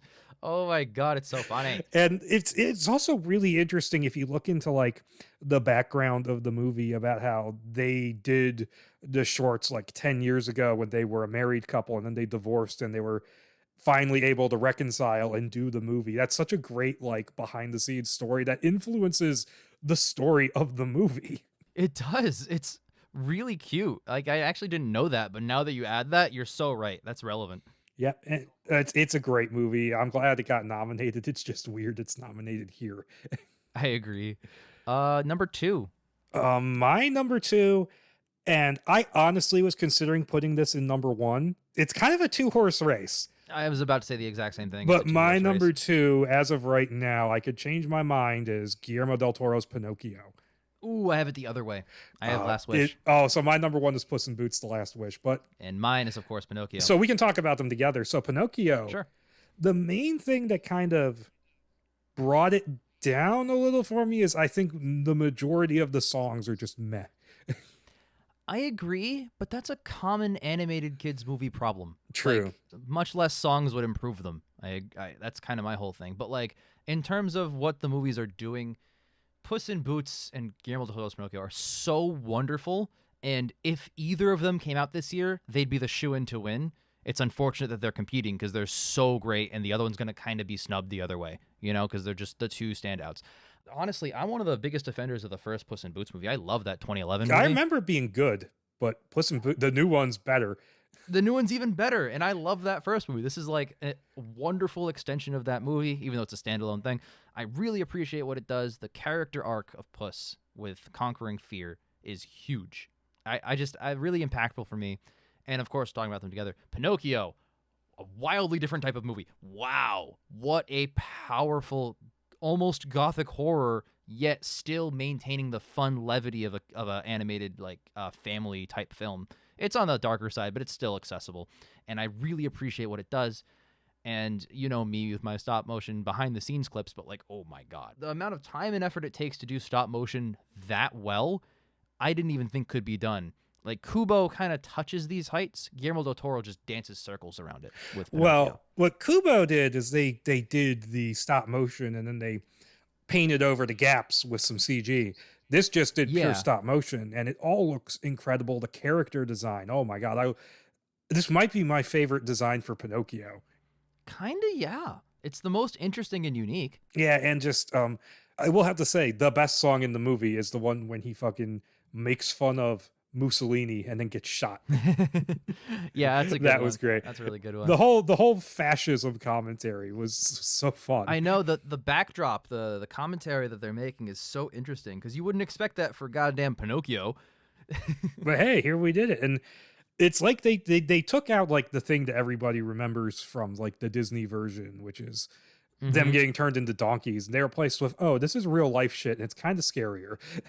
Absolutely. This is such a wonderful movie, and of all the ones on the list, I would soon rewatch Puss in Boots and Pinocchio again. Maybe Marcel. I love Marcel. Marcel too. The top three are like, it's like a 3-horse race for me. It really is. Yeah. Although I don't think Marcel has a shot. No, unfortunately, because people are going to be like, that's not animated. Yeah, well, that too. But yeah. But no, I mean, Pinocchio was it is incredible. I've been waiting fucking years for this because he announced it like forever ago. Yeah, he did. And stop motion, it's not a fast process. Yeah, it's not. It's not helped by the fact that like the one time ever Netflix decided we're going to release a teaser a year in advance. But anything else to wrap up with animated? I gotta talk Puss in Boots. Holy shit, did I not expect the Puss in Boots sequel to come out swinging. Yeah. Like, I like the first Puss in Boots. Like, I would say it's like better than like maybe it's definitely better than Shrek 3. Oh, hands down. That's like the worst one of the whole series. But I wouldn't quite put it up there with 1 and 2. This is like on par, if not better than Shrek 2. That's saying a lot. I think I agree. It's on par at least. I don't know if it's better. I have to rewatch Shrek 2, but I love that movie. But no, this one, the only there was one thing where like at first I was like, oh no. When the puppy first shows up, I'm like, oh God, no. But then that character got really good. You're absolutely right. And then I think I maybe would have swapped which villain they defeat, the order in which they defeat the villains at the end. Yeah, I see your point there. But I mean, that's like a razor thin difference. This is not a big spoiler, but I got like really hyped because the last shot of the movie is like, oh, we're teasing Shrek 5, baby. And I'm like, if Shrek 5 is half as good as this movie, holy crap. Like, I mean, it's going to be worth bringing it back. You're damn right. I certainly hope it happens. I got to mention they kind of did the Spider-Verse animation and it totally worked. They did. They played with frame rates depending on characters and scenes, which is really fun. Also, I have to mention, they called it The Last Wish, and I kept waiting for like a Witcher joke. I didn't even think about that, but you're so right. That is like the entire name of that. I'm like, is Puss in Boots going to tell a djinn to go fuck itself? Like, what's going on here? That'd be the most appropriate thing. I mean, DreamWorks has done some pretty fucked up. I mean, there's a prison rape joke in the first Puss in Boots. Absolutely. My God, I forgot about that. But no, it's one of those things where it's like, I think just the surprise puts it over the top for me because it's like it does. It's a powerful punch. It's like Puss in Boots. What the fuck? Where did this come from? And again, it's one of those categories where, like, if either of these win, guess who's not mad? It's awesome. Yeah, both of us. So yeah, that'll just about do Best Animated, which has some interesting question marks, including why Marcel is there. Not off quality, obviously. But there's going to be question marks in the next category, too. Yes, there are. Best Adapted Screenplay. We have All Quiet on the Western Front, Glass Onion, A Knives Out Mystery, Living, Top Gun Maverick, Women Talking. Okay. All right. So how do you want to start? I've got to I have to preface this by saying my number 5 is an honorable mention because Living was only showing in a few theaters near me, and I like literally the next time I was able to go, I was actually thinking about going. It was in even less theaters, so I wasn't able to see it. So it's an honorable mention. So that's my number so 5. that's the surprise one. All right, that makes sense. Yeah. So I was in a very similar boat as you because we were crunching at the same time. But you were in Texas and I'm in Mass, and very similar problems over here. However, after Googling it like daily, like saying, hey, is there one that isn't literally in New York, which is like a 4-hour trip to watch fucking Living? Like, I'm not trying to take my whole day off and just waste it. But is there anything close? And I finally found a theater, which was not even on Fandango, which means that it's not even registered as like a thing you can like buy tickets for or whatever. It was in Plymouth, which, if you know your American history, I guess, it's like literally where the freaking Pilgrims first landed. Like, that's the first town ever in here, I guess. Yes. But like, okay, so sure, I didn't even think it was real at first because I couldn't find any info about it. So I start driving there, and I'm almost an hour into my trip, and I suddenly hit woods. And my whole road has just woods on the left and right, just endless amounts of woods and woods and woods. And I finally find this left turn into a dirt road, which, mind you, is still surrounded by woods. And I finally get to this, I don't even know what to call it, but it's like a town reservation, maybe? It was just people over the age of 70 that were there. And in that place was a theater, and in that theater was showing Living. Well, now I know why they were showing Living.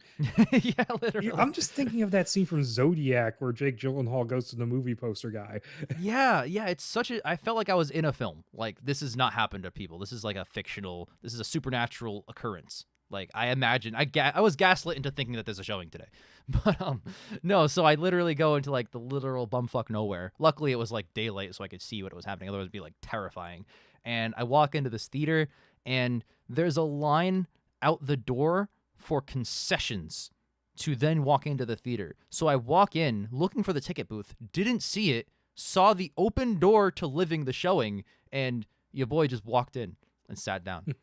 I didn't even, like, there's no usher, there's no ticket booth that I could even see. Nobody's attending me. There was just concessions. So people were lining up for Living? For concessions to Living, yes. Wow. Okay. And I literally just sat down in the back row, and nobody asked any questions. Nobody did anything. It was such a weird... I felt like it didn't happen. I still feel like it's like something I made up. But I saw Living in that theater on like a very low quality projector. It was like a freaking classroom projector. Even the Alamo Drafthouse didn't have it, which I can only assume they maybe had it like around the time it first came out, and then they lost it. And I didn't even know Living was a thing until the nominations. So at least where I'm at, Living, it was dying at the theaters. It didn't live in the first place. It didn't get released, really. It's so limited. What I have to say about it before, because I mean, is it your number 5? No. Okay, so let me finish my... I was actually, when I found out what it was, I was actually kind of interested, because it's like, oh, it's a remake of a Kurosawa classic, which I haven't seen, but I hear is great. Bill Nye, great actor. Written by Kazuo Ishiguro, who's like a acclaimed novelist. Like, this sounds like kind of interesting, but I couldn't find it. I couldn't even find it to watch illegally. Yeah, that was another thing. I probably, like, and I hate resorting to it, but I would not mind watching a cam of it if the closest showing is 4 hours away. Like, I'll do what I can, but like I couldn't even find that. Yeah, you just found a theater where some of the original Pilgrims were living. Yeah, they're probably still there, like in a ghost reserved, like frozen in time way, like the Village from M. Night Shyamalan. But fucking Antebellum. Yeah, Antebellum. It's one of those situations, except with less slavery. So adapted screenplay. To get onto the category, because we've like totally tangented, but we're directly relevant. Yes. Your number 5 is Living for not having seen it out of honorable. Yes. My number 5 weakest screenplay is the actual weakest screenplay on here, and it's also the worst Best Picture nominee this year, Women Talking. Oh, I actually like this one, so you go. Oh, okay. Well, this is literally the worst part of this film is the screenplay. It's so much over narration. It starts, right? And it's just literally just endlessly talking about exposition. And I think to myself, gee, I know nothing about this movie. Is it by any chance based on a book? I look it up. Wow, it's based on a book. How did I fucking know? Because the laziest way to adapt a book into a screenplay is to have characters over narrate. And luckily it does die down, but then it keeps coming back. And after watching the whole film, I saw it in theaters, I left the theater and I was like, you could have taken all the goddamn narration out and it would have been better. It would have self-explanatoried itself because the screenplay is at parts really well written and really well developed. But at the same time, it shoots itself in the foot by having all of this stupid shit. So, yeah, I just wasn't about it. I was not into this movie. I'll talk about it later. My number 4, and you're going to hate me for this, my number 4 is Glass Onion. What? Purely because I did not like the last 5 to 10 minutes of the movie. The ending annoyed the shit out of me, and it kind of bumped it for me. But otherwise, it's great. But the part where they burn them... Oh, I can't. That's the part. That's part of it. And also, all the fucking glass smashing just annoyed the shit out of me before it. I love the glass smashing. I could have used more glass smashing. And I have issues with the burning part personally, and I recognize how significant it is within the story because of what it means to the character. But otherwise, the movie's fantastic. It fixes the thing I kind of sort of had an issue with in Knives Out, where Benoit Blanc is kind of a supporting character in his own movie. Mm-hmm.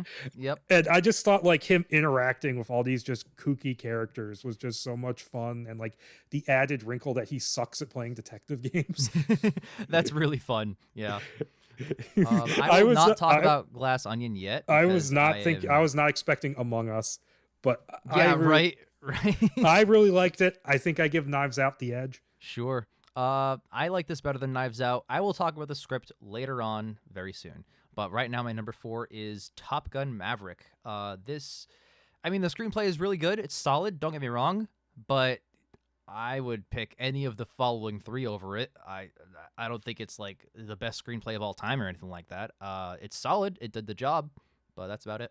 Okay, my number 3 is Women Talking. I really enjoyed how they wrote the ethical and religious debate, because I thought this was just going to be a like women-based sexual assault crime drama, kind of, but framing it within the context of their culture and their religion and how they view things, and like the whole debate about forgiveness. I got really into like the dialogue and like the character stuff in this. I actually, the points you're bringing up are what I think worked about the movie. For context, audience, I would give it like probably a 4 out of 10 overall. And I think those are the positive elements. The character-based drama is what carries it, really. I'll talk about other stuff later because it's got the Best Picture nomination.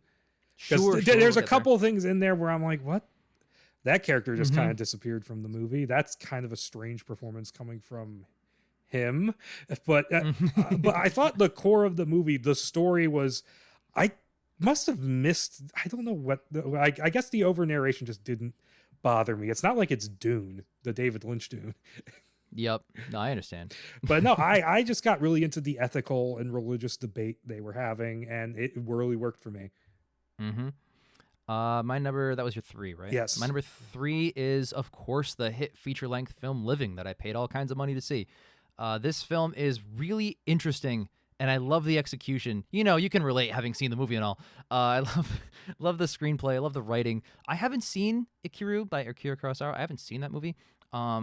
But I think this is such an excellent version of that story because they're both based on the same property, I believe, the same short story. The Death of Ivan Ilyich. Yes. I really love Bill Nye's performance. I've always loved Bill Nye, not the science guy, and the science guy. But this specific Bill Nye I've also loved. And I think, having loved him for many, many years, I think this is definitely his best performance. I think I don't want to say outshine. I almost want to say outshine, but he does spectacular, is what I'll say. So he beat his previous high watermark of Total Recall 2012. No, of Underworld. Yeah, no, he didn't exactly have some highs prior to this point, but he's been in like fun stuff prior.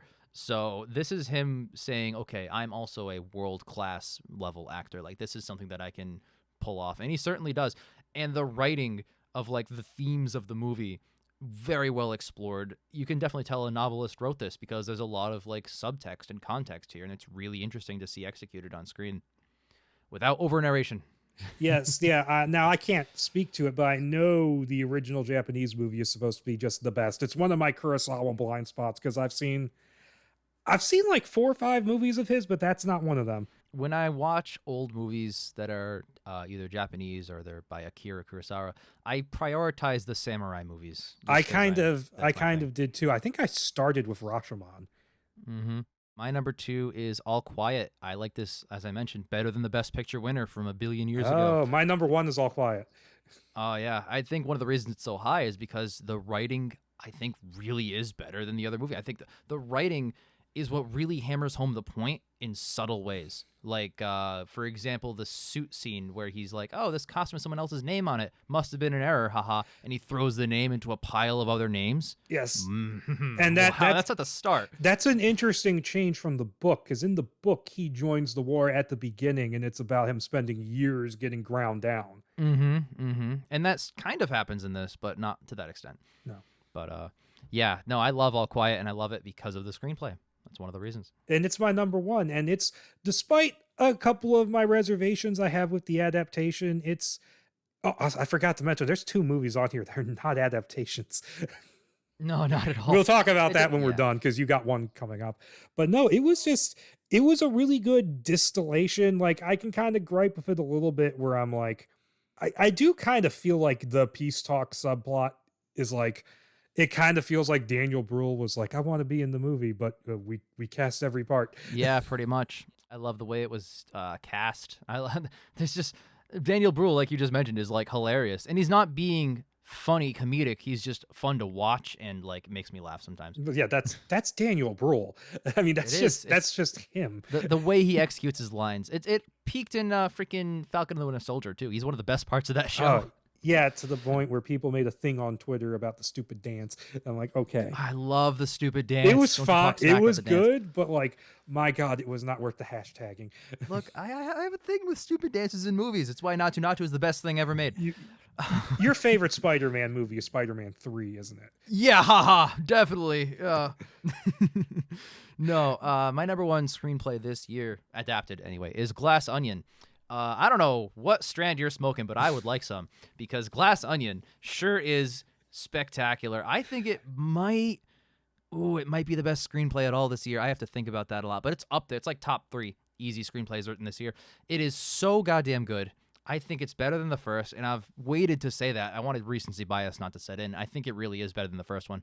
What Rian Johnson does with his characters, or with one recurring character, I should say, is so well done. Like you mentioned, with him being a terrible Among Us player, even though he's the best detective ever. And when freaking Edward Norton is like, hey, let's do the murder mystery. And he just literally just says everything that was supposed to happen. That's my favorite scene in the movie. It's so good. Like, the writing here is top notch. And I love the layered storytelling, which the movie itself points out. It's a glass onion. It's layered, but you can see right through it. I love it. I love the themes of the movie and how it's just literally right in front of your nose the whole time. Yes, I love how it's, in retrospect, it's completely obvious, and I just love how dumbfounded Benoit Blanc is at the end of the movie, where it's like, you got it from me. I absolutely, yeah, literally. I hate the fact that Netflix put a Knives Out mystery, because Rian Johnson just called it Glass Onion, and the title on screen is Glass Onion, but Netflix was like, well, we got to do, clearly audiences are too dumb to realize that this is a Knives Out movie or whatever, so we got to put a Star Wars story subtitle on it. Bruh, we live in a world where the fucking movie trailers on YouTube have a 10-second trailer for the trailer in front of them. Yes, because the audience's attention on YouTube, and you and I know this because we run YouTube channels, but yeah, their attention is like 2 seconds. And if you don't have a good 2 seconds, you're done. But they clicked on the video. They know what the video is. Yeah, it's insane. Absolutely insane, the culture we live in. But yeah, in any case, adaptive screenplay, Glass Onion, let's go. No, it is really, I wouldn't be mad if it won, because there's so much. Yeah. I fucking love Dave Bautista's intro, where it's like, because it's like, what the fuck is he talking about? And it's like, oh, men's rights. Dude, it's so funny. The breastification of America. Why do you hate boobs? Literally, I just love it. He had 2 really good performances like in a row, because he is fantastic in Knock at the Cabin.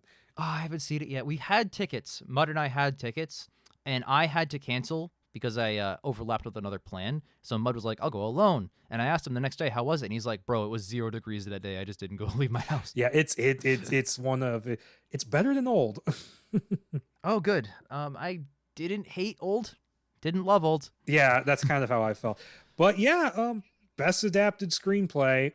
Yeah. I would be happy if any of them won, but I just have to say, I think it's kind of bullshit that they're calling it adapted screenplay. And Academy rules insists that a sequel has to be under this, even if it's not adapting anything. Yeah, I mean, it really is just best original and best not original. And not to say that Knives Out, or Glass Onion rather, is not original. It's very original. But I do like the Academy's rules where anything that's serialized or derivative in any way should fall under adapted. The question I have is, okay, what about biopics? You're adapting real life events into a script. That should count as adapted. Yes. But whatever. Well, I think they should change it back to what it used to be called, which is best screenplay based on existing material. That doesn't feel as weird as going, oh, it's a sequel, so it's an adaptation. What? You know, it's so funny. We're recording ahead for a couple of Best and Worst Pictures podcasts. Do you know what award Patton won? Screenplay? It won Best Story and Screenplay based on factual material or material not previously published or produced. Wow. That is adapted screenplay in 1970. Wow. I love that movie. But Or original screen, I should say. It's original screenplay. But like, it's holy shit. It's like a paragraph for the category name. It's insane. Yeah. So if you want a spoiler, we're mixed on Patton. I liked it, but I was the most positive one, and I will not say what score I gave it. We were mixed. I can't keep up with Best Worst Pictures anymore because I never know when one's dropping, so I never have like prep time.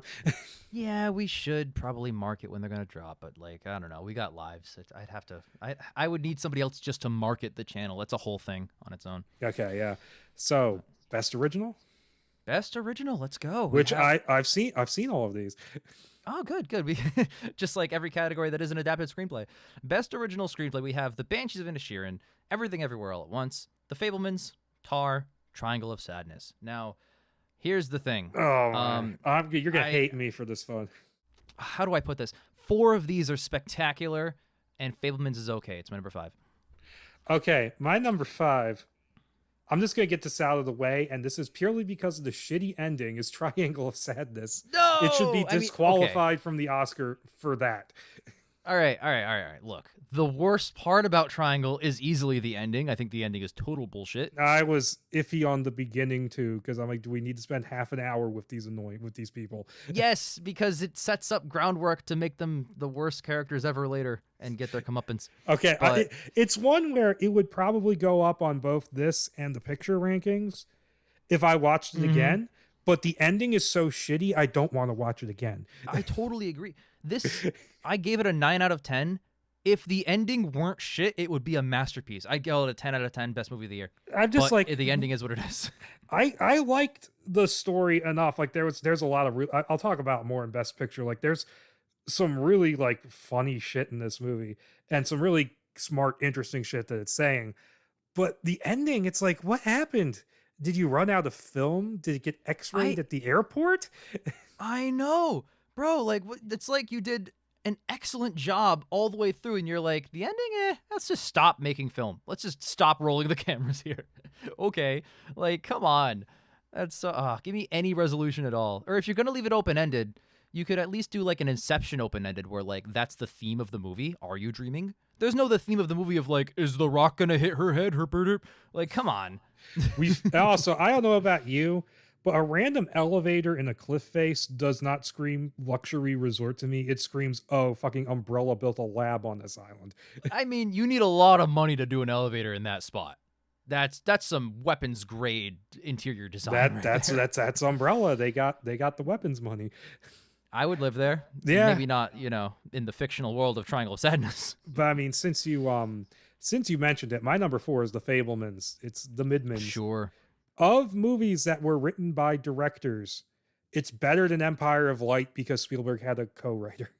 It feels very like scattershot in its story, like it keeps jumping to new things. Yeah, you're right. It's just like, it's fine, whatever. Fuck it. It should be the best screenplay because of the ending. It's not. So I'll put 4 as Triangle of Sadness. It's just the ending I hate. Everything else is awesome. Okay, so my number 3, and this could easily bump up on rewatch because there's a lot of great, interesting, subtle writing in this. My number 3 as of now is Tar. I'm torn between Banshees or Tar being 3 for me, but I think I'll lean Banshees. I think it's close. I love both of those screenplays so much. Banshees is higher, so I'll wait to talk about Banshees. But Tar, sure. It's really, really good the way in which it presents you. It basically presents you with this character, and the information about the shit she does is kept vague enough that it allows you to kind of think about it and kind of come to your own conclusions. Right. No, you're absolutely right about that. It's very, interesting the way he wrote this to make it just, it's like a puzzle, because it's one of those movies where I watched it and I'm like, I liked it. I don't know if I love it, but the more I read discourse on it and read people talking about it and start thinking about the movie more, the more I like it. And it jumped a few slots on my best picture ranking because of that. So I had a similar experience with Banshees, funny enough. I watched that movie for the first time and I walked out going, okay, this is like a solid movie, a good movie. But the more I was like, it was a long distance to go see it. It was a small release. So I had a long drive home. That whole drive home, I was just thinking like, wait a minute. Thematically, that connects to this, and that character would do this and that. Wait a minute. And I just kept thinking like, wow. By the time I got home, it was like a 9 out of 10. Like, this is a fucking brilliant movie. Like, holy shit, Banshees. And that ending should be the original screenplay Oscar alone, where the only word anytime, like just hits you right in the emotions. It's a better kind of ambiguous ending than Triangle of Sadness. Yes, that's how you do it. You leave it open ended, but you still serve the theme conclusively in some way. Like, that's, I don't know. It's really powerful for me. What's your number 3? I said 3. 3 was Tar. Oh, my number, Tar. my number 2 is Everything Everywhere All at Once. The way it takes just the wacky out there science fiction story and wraps it around the very human, relatable core of the family drama. So good. Mm-hmm.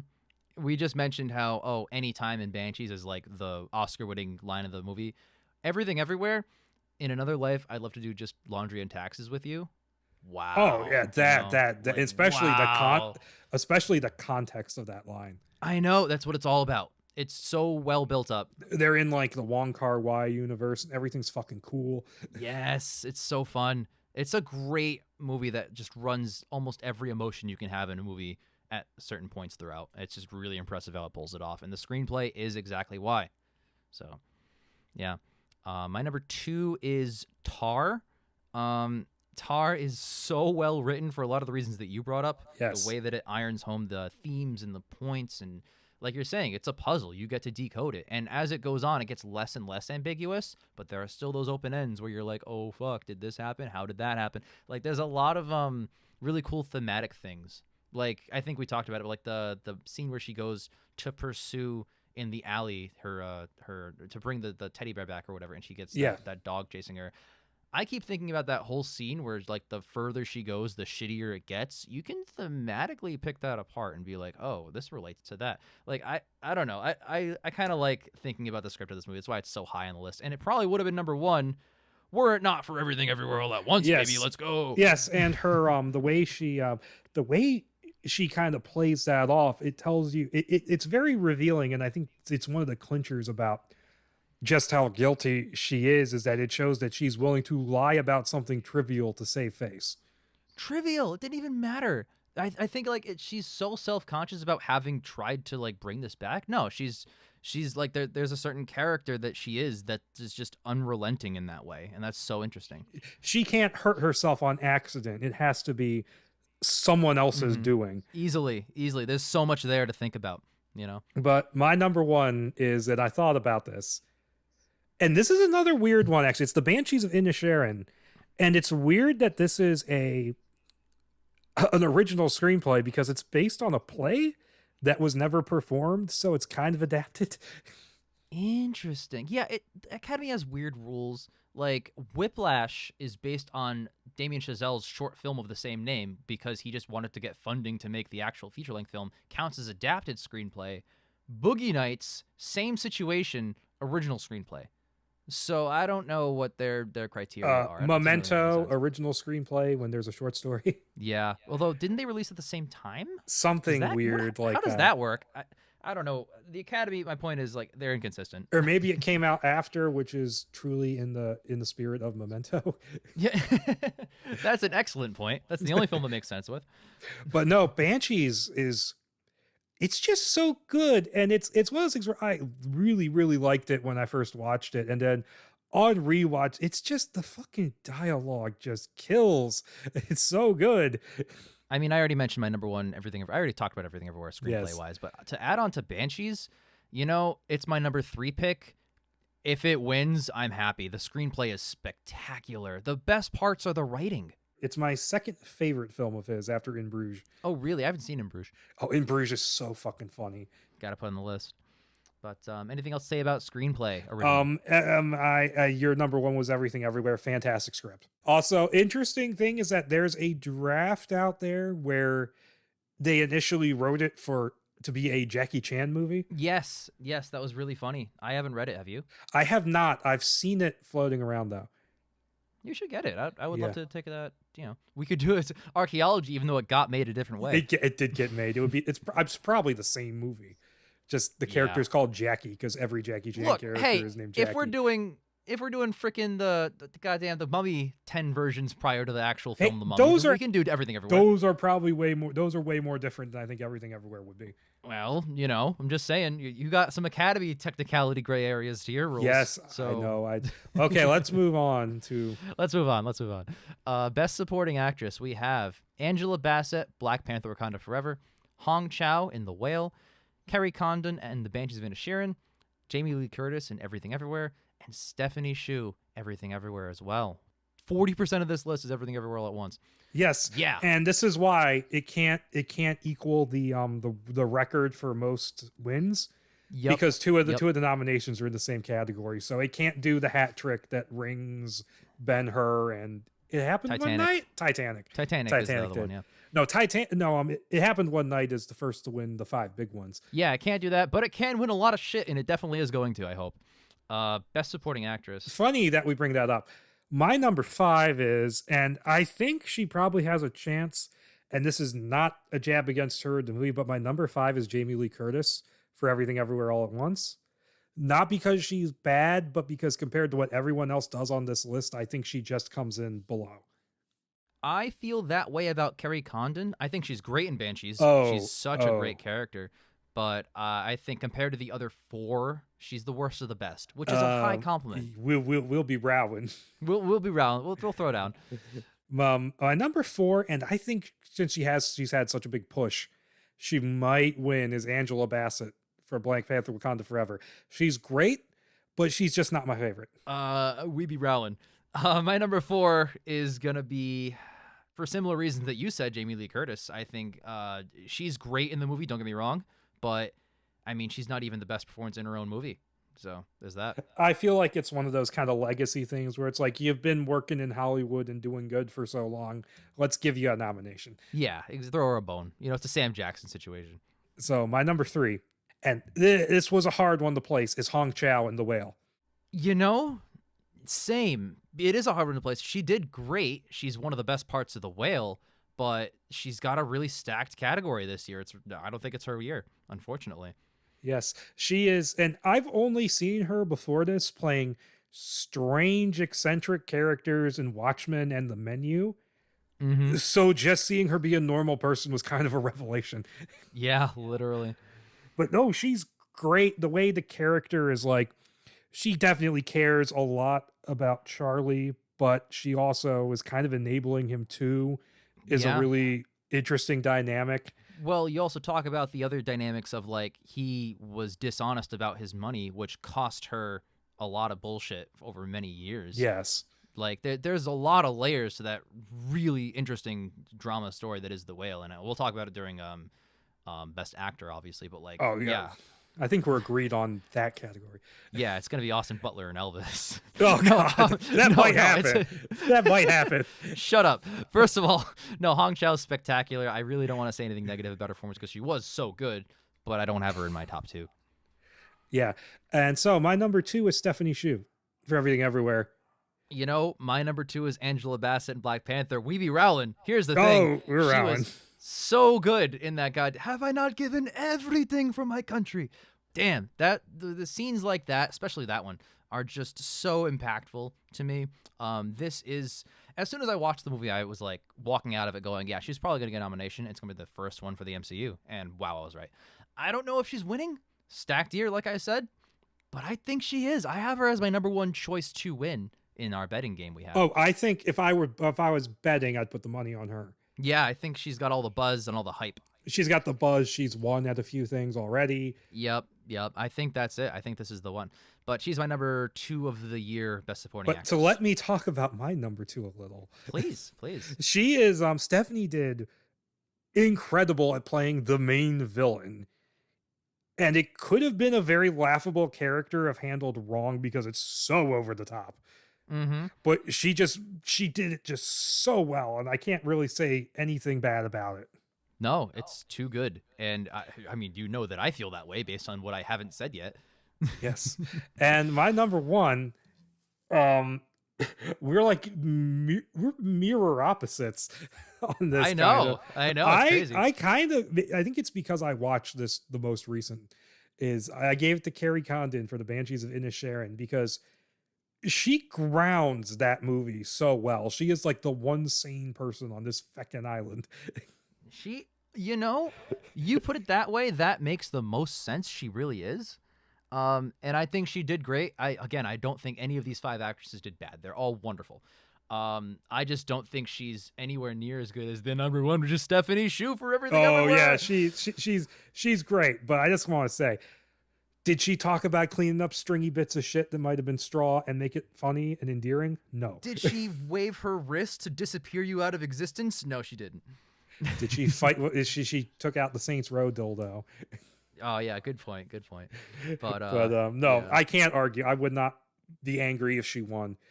Well, yeah, it's your number 2. Yeah, it's my number 2. And what's interesting is that this is like an outlier. She got nominated at like nothing else. Pretty much. It's just the Academy loving this film so much that they want to appreciate all the parts, which makes me very happy because it's my second favorite movie of the year. It's my number 1. Yeah, honestly, it's most people's number 1s, but nobody's seen All My Friends Hate Me. I wish more people did. That's my number 1. I'm not mad that it's not nominated for anything because it's not really an aspect of it that excels that an Academy would nominate for. But I don't know. It's great. I'm mad my number 2 didn't get a production design nomination because it's The Northman. Where the fuck is The Northman on this goddamn list? That was a great movie. That was a really great movie. It's the best Hamlet movie. It is. It's so much better than the rest of the Hamlets, including Lion King. I'll say it here now. Fight me.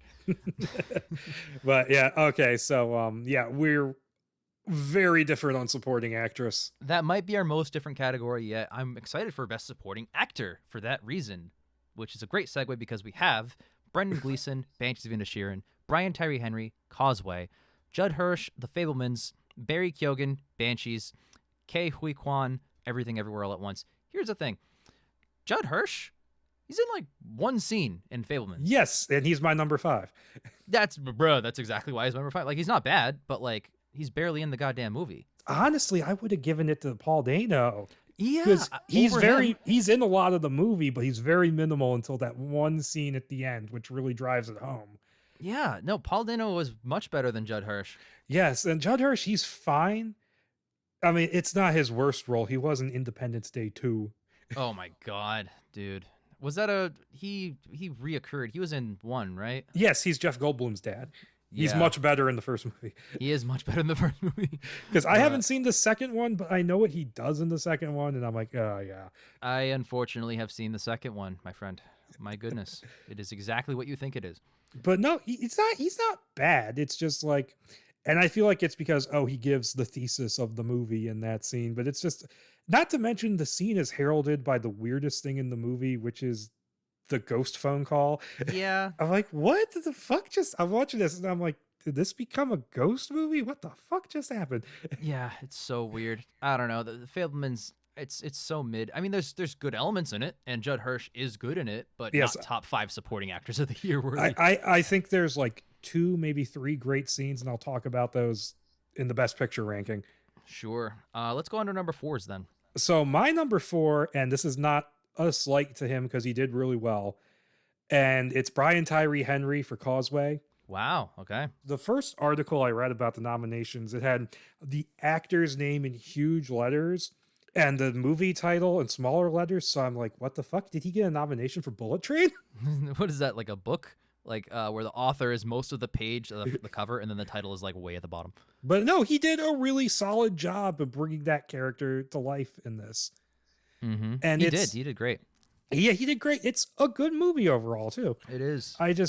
It's not one I have a whole hell of a lot to say about, but it was a well done little movie. It's weird how sporadic the A24 noms are.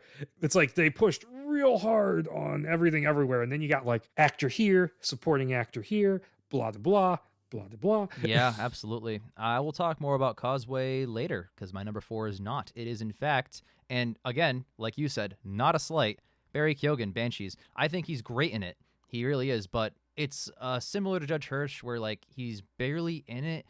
And in a way, he doesn't impact a whole lot of the story. I'm not like necessarily criticizing his character, but like for me, best supporting actor is like, wow, you come away from that movie and like, wow, that performance crushed it. Which we'll talk about Banshees later in the list. But Barry Keoghan's character, I didn't feel as impacted as I did as the other 3 that are coming up. I really enjoyed him, and we'll talk about it. The top 3 are like interchangeable almost for me. Yeah, they're so good. I mean, number 1 isn't because it's just obvious, but number 3, right? And I kind of bumped it down because I don't think he's a supporting character, and that's Brendan Gleeson in Banshees. He's not. Sharon. He's he's great. He's like the second lead.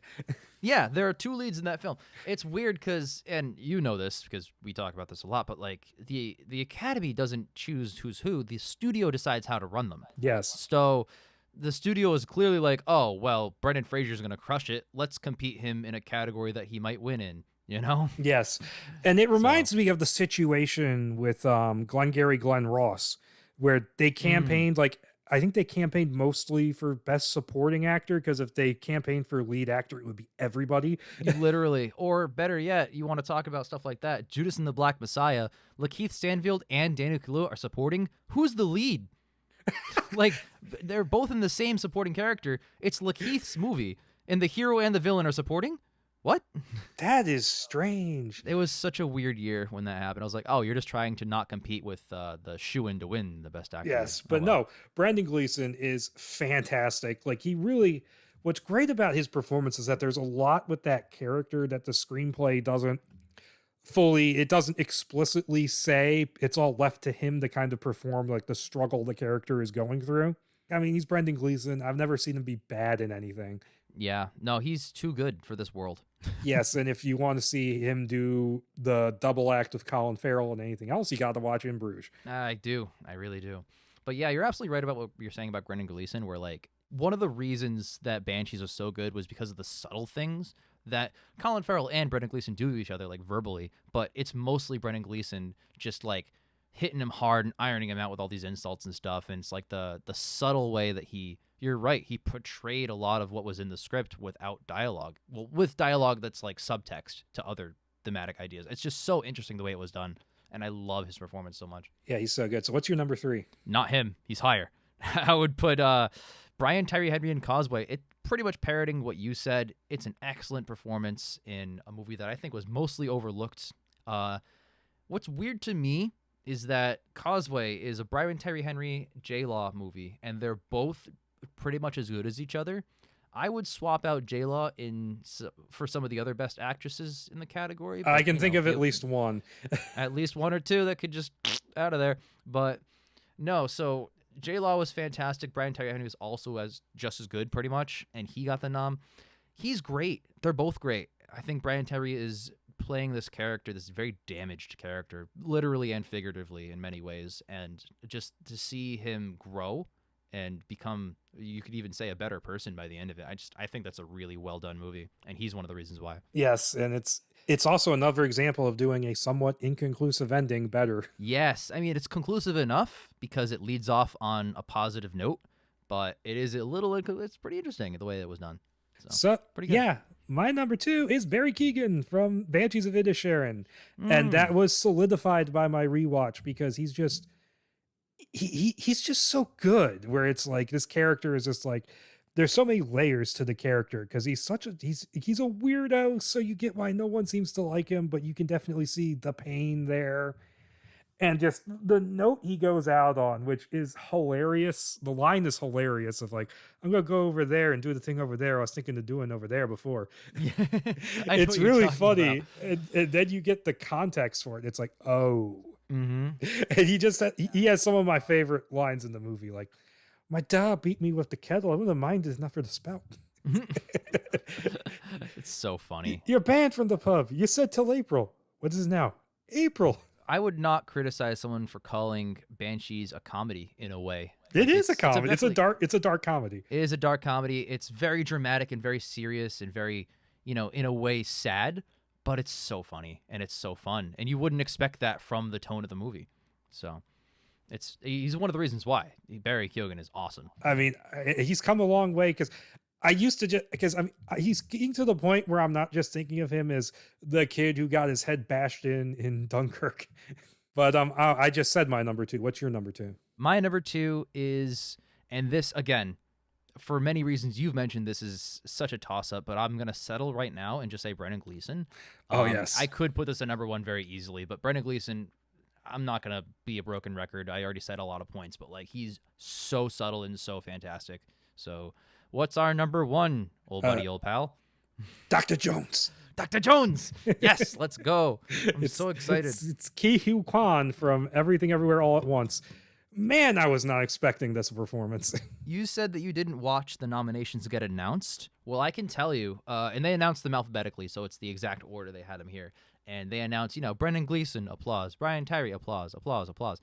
Ke Huy Quan, woo! It's like Comic-Con. Like the place exploded with whoops and hollers when he was announced. So that's like, oh yeah, everyone else, we're all just agreeing here. This is a done deal. He's the one. So I'm very excited about him getting a nomination, and I would put money down. I literally have that he's going to win. I mean, he has swept everything else so far. He has. It's such a good sign, and I'm so happy to see him get success so late in his career too, because he took a big break for a while. Yeah, he did. It just came out of nowhere because it's been so long since we've seen him, and you watch him in the movie, and it's like, oh, he's still great. Like, yeah. It's crazy that the films that he's most known for are when he's literally a child and an old man. And Encino Man. Yeah. I don't even process that he's in that film. I only know he's in that because there was like this actors roundtable where apparently before they sat down for it, Brendan Fraser was like, "Oh yeah, it's been like 30 years," and like he's like he was surprised that Brendan even remembered him. Yeah. So best supporting actor, wrapping up any points? Yeah, short round's gonna sweep. You're goddamn right he is, and I'm very happy about it. Best actress, we're in the big boy categories. Most controversial category of the year so far. Yeah, which isn't even really a controversy anyway. But yeah, that's a story for a different time. If you're asking me really quick, we'll just address it. I don't think any rules were broken. I think it's a totally fine thing. It was a couple technicalities were broken, but she didn't do anything wrong. Yeah, there was no malintent, is my point. Like, she didn't try to do anything evil or anything. But like, I support the fact that you don't need to spend $200 million on a marketing campaign to get your nomination in there. That's just a nice thing. So, yeah. But anyway, we're talking about what our favorite is. So let's go in order alphabetically. Cate Blanchett for Tar, Ana de Armas in Blonde, Andrea Riseborough in To Leslie, Michelle Williams in The Fabelmans, Michelle Yeoh, Everything Everywhere All at Once. I'm realizing just now that 2 are Michelle. So my number 5, and we might link up on this, is Michelle Williams in The Midmans. Wow, it's almost like you're totally right. Yeah, it's a good performance. It's again of the mid that is The Fabelmans. I do appreciate one of the standouts, which is her performance. She kind of sounded like she was doing a Harley Quinn impersonation in some of it. Yeah, but like I don't know, the emotion does carry through. It ain't no Cate Blanchett and Tar though. I mean, it's such a weird character too, though. Like that fucking scene where she like almost paw Kents herself into the tornado. Like, yeah, that was pretty funny. Like, what is going on? And then like, I'm glad that you also got some Man of Steel flashbacks during that. I was like, wait, like who? And like, there's a lot of this movie where I'm like, did Spielberg's parents actually do this? It would be such like a weird situation. I'm sure a lot of it's because it's not technically a Spielberg biopic. Yeah, I know. Yeah, so whatever. But yeah, no, I think it's the weakest one on here. What's your number 4? My 4, and it's not anything against the actress because I think she does great in the movie, but I kind of have to balance the movie and the performance somewhat. And number 4 is Ana de Armas in Blonde. I am with you. Yeah, I exactly what you just said. She is amazing in Blonde. She's amazing. Blonde is not great. I don't know if I should go on my Blonde soapbox because I like the movie. I think I like it more than a lot of people do.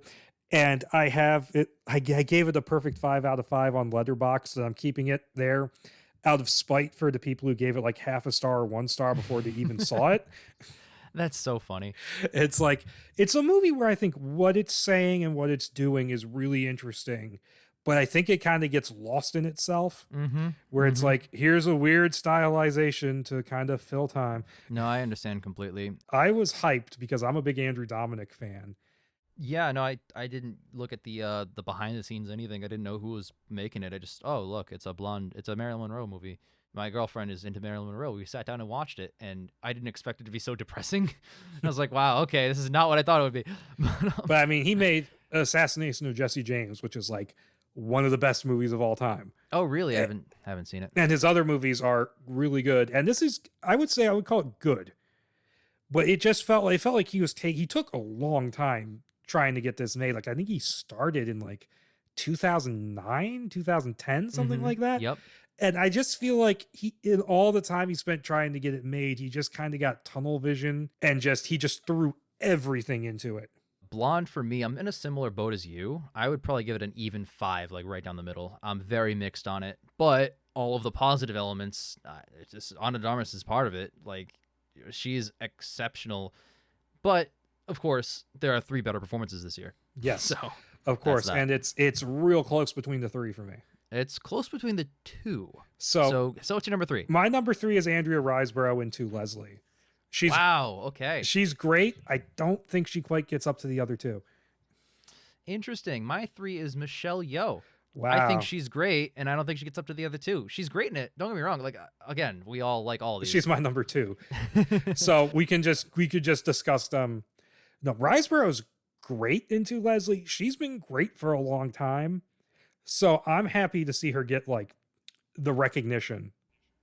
It's just sad that there's going to be people who only remember it for the controversy. Yeah, I agree. That's a great term because it really is a controversy. But yeah, it's going to be a shame that it's always going to have that like asterisk attached to it. But no, the Academy did say that they're keeping it, and they should, because objectively, it's what people think is one of the top 5 performances of the year. That's what that means at the Oscars. So no, but Michelle Yeoh being my number 3, again, she's amazing. She's one of the reasons the movie is as good as it is, and I wouldn't want anybody else in the role. That being said, I think that Andrea Riseborough, like, that is a career all time, and that character, I fucking know people like Leslie. Like, I know people in my life that if you gave them $1 million, they would just squander it or whatever. Or if you give them like an inch, they'll try and take a mile, and even if you give them a mile, they'll squander the whole mile and they'll have an inch left. So like, she's that kind of person, and she never blames herself. She's always targeting other people who are like, oh, I couldn't have possibly been in my spot. So just a lot of that's the writing, but the performance sells it, and that's why it's my number 2. Oh yeah, Michelle Yeoh is wonderful, and I love Everything Everywhere and all the writing and production and stuff like that, and she's wonderful in it. But there are 2 heavy hitters this year, and I think it's Andrea in the next one. Do you think Andrea has any chance at all of winning? Yes, actually. Okay. I think, controversy aside, I think if you look at these 5 performances, you would be hard-pressed not to put that one towards the top. You know? I put Michelle Yeoh at number 2 because she has to do so much in this movie. She does. She has to play all these different Evelyns, and if she wasn't as good as she was, the movie would kind of go... That's a great point too, because it's not a dual role or a triple role. It's like a quintuple. There's like 17 different characters, and that she's all playing. So she has to do wonderful in every single one for that movie to pull off the way it does. Yeah, and she did incredible. And of course, I think we both have what's your number 2? Andrea Riseborough. I just talked about so it. We have the same number 1. Easily. Oh, come on. This is Kate Blanchett's year as Tar. Yes. I mean, it's been her year several times.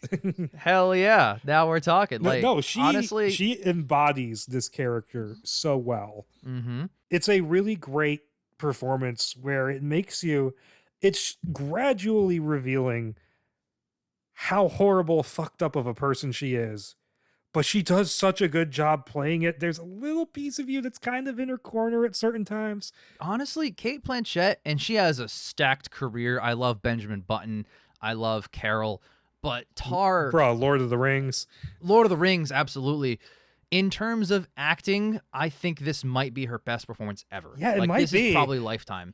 It's so goddamn good. And Tar itself being a great movie does not hurt that at all. But the fact that she's great in it is really what's bolstering it. Yeah, and I think, I can't really add any more. So, well, with that, let's move on to the best actress that's male. Which is another one where I wasn't able to see one of them. Oh, yeah, it's the same one, though. So, not too much egg on your face. Yes. We have Austin Butler in Elvis, the clear shoe-in, haha. Colin Farrell, The Banshees of Inisherin, Brendan Fraser in The Whale, Paul Mescal in Aftersun, Bill Nye in Living. Now, I'm going to briefly talk before you put Living as an honorable mention. Bill Nye, like I mentioned, lifetime performance here. Don't think he's winning. So, okay, I'm going to adjust it. Austin Butler is number 5. Wait, so you put the one you haven't seen above the one you have seen? Because I've seen it. He's really good, but I'm sure Bill Nye's better. On blind faith, you're like, yeah, Bill Nye did better in this movie. Yes. That's so funny. Oh, man. So it's like if a student, like, let's say you're a teacher and a student submits an F and another one skipped class that day and didn't take the test, and you look at that F and you're like, that kid did better that didn't take the test just by default because this guy did so bad. Well, he gets a 0 because he didn't show up. So what's your number 5? Okay, this is weird to say because I do like all 5 of these. Paul Mescal in Aftersun. He's great in Aftersun. Love Paul Mescal. Love Aftersun. Worst of the 5. Okay, I got to I'll talk about him later because he's bumped up to 3 because of the honorable mention thing. So my number 4, I'll go honorable mention Bill Nye. Fair enough, Bill Nye. My number 4 is Elvis and Austin Butler. He's again, the best part of Elvis is Austin Butler. Oh, definitely. In a less stacked year, he actually has a shot, and I would not be mad about it. But that's not this year. He's come a long way from being an annoying side character in Arrow. Oh my God, I forgot about that. God okay, almighty. So my number 3 is Paul Mescal on Aftersun because he does a lot with very little. The movie on the whole, I do have kind of issues with it because I feel like it's harder to take into character because by design, he's kept at a distance from you. Mm-hmm, absolutely. So it was a movie that kind of, it's a good movie. I'm not going to knock it, but it felt a lot like I was watching someone's awkward vacation videos.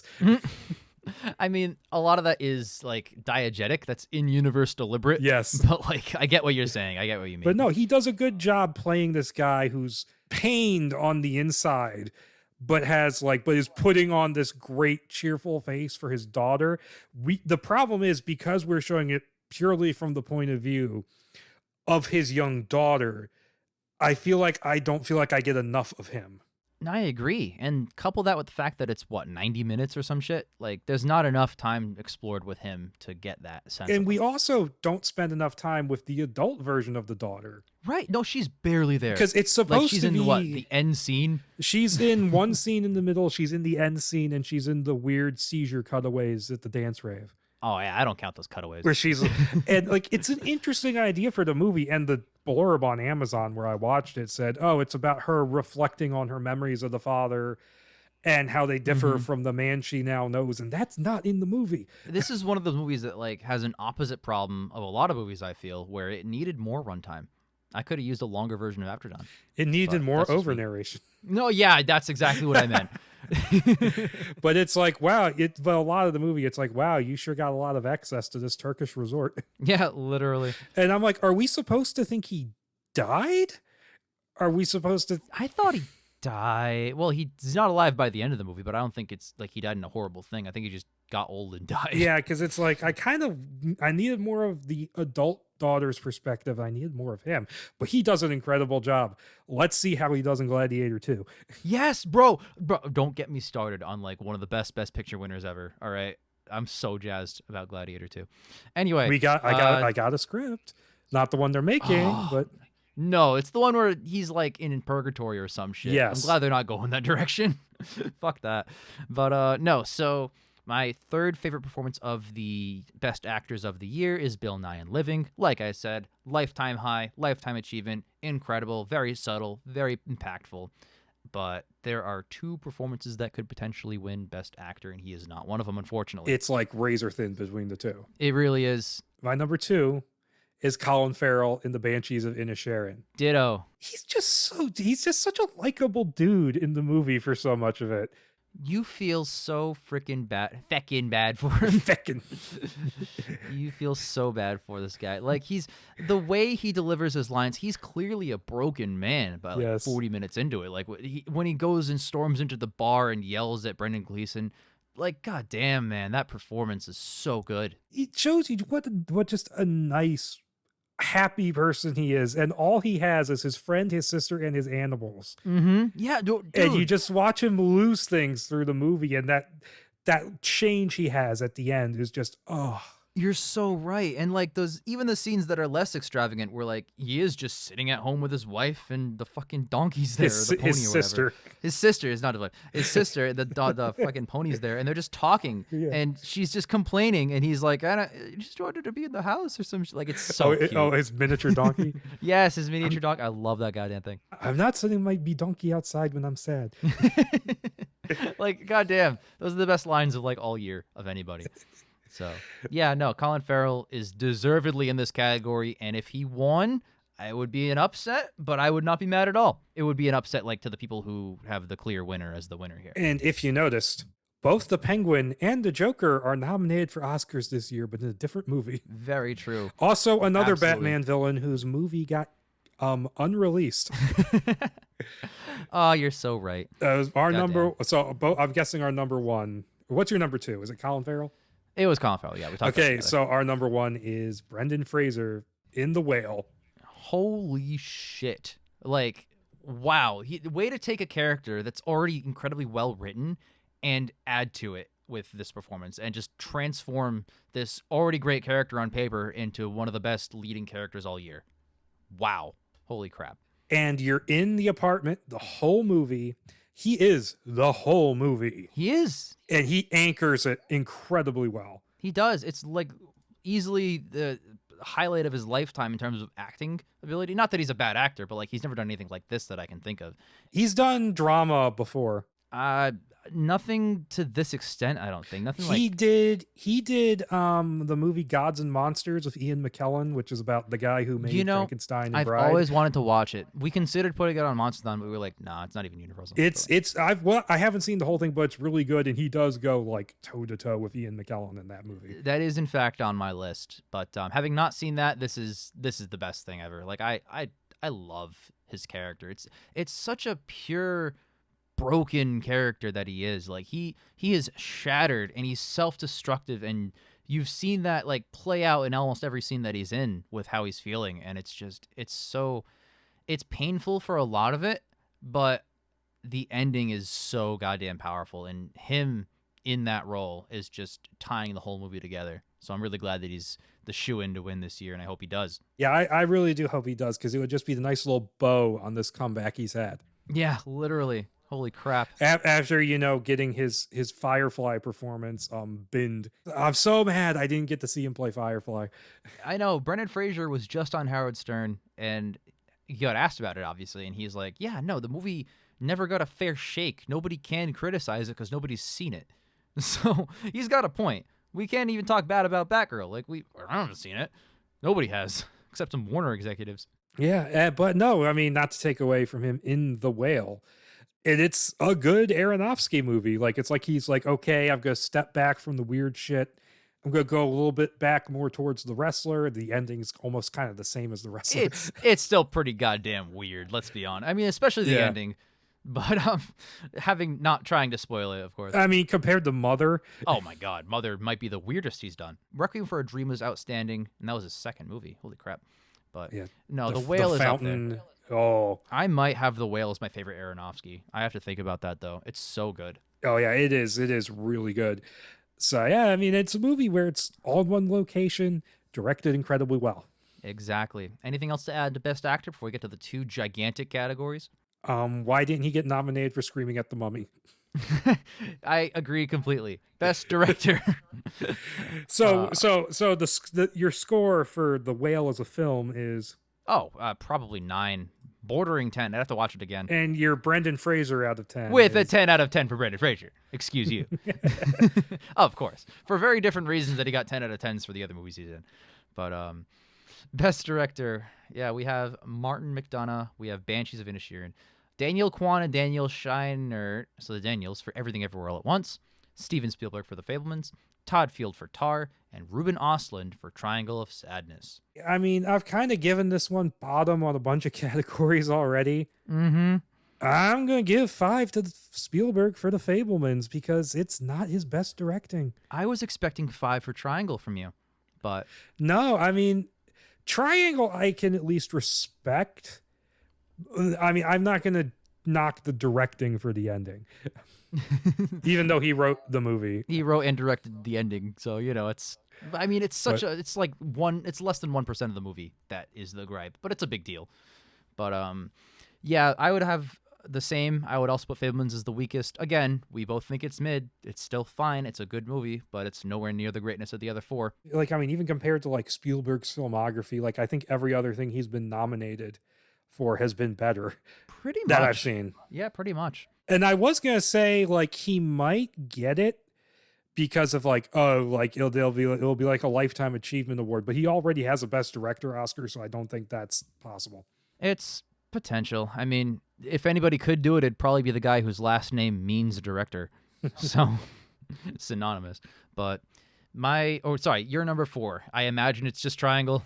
Yes, it's Triangle of Sadness.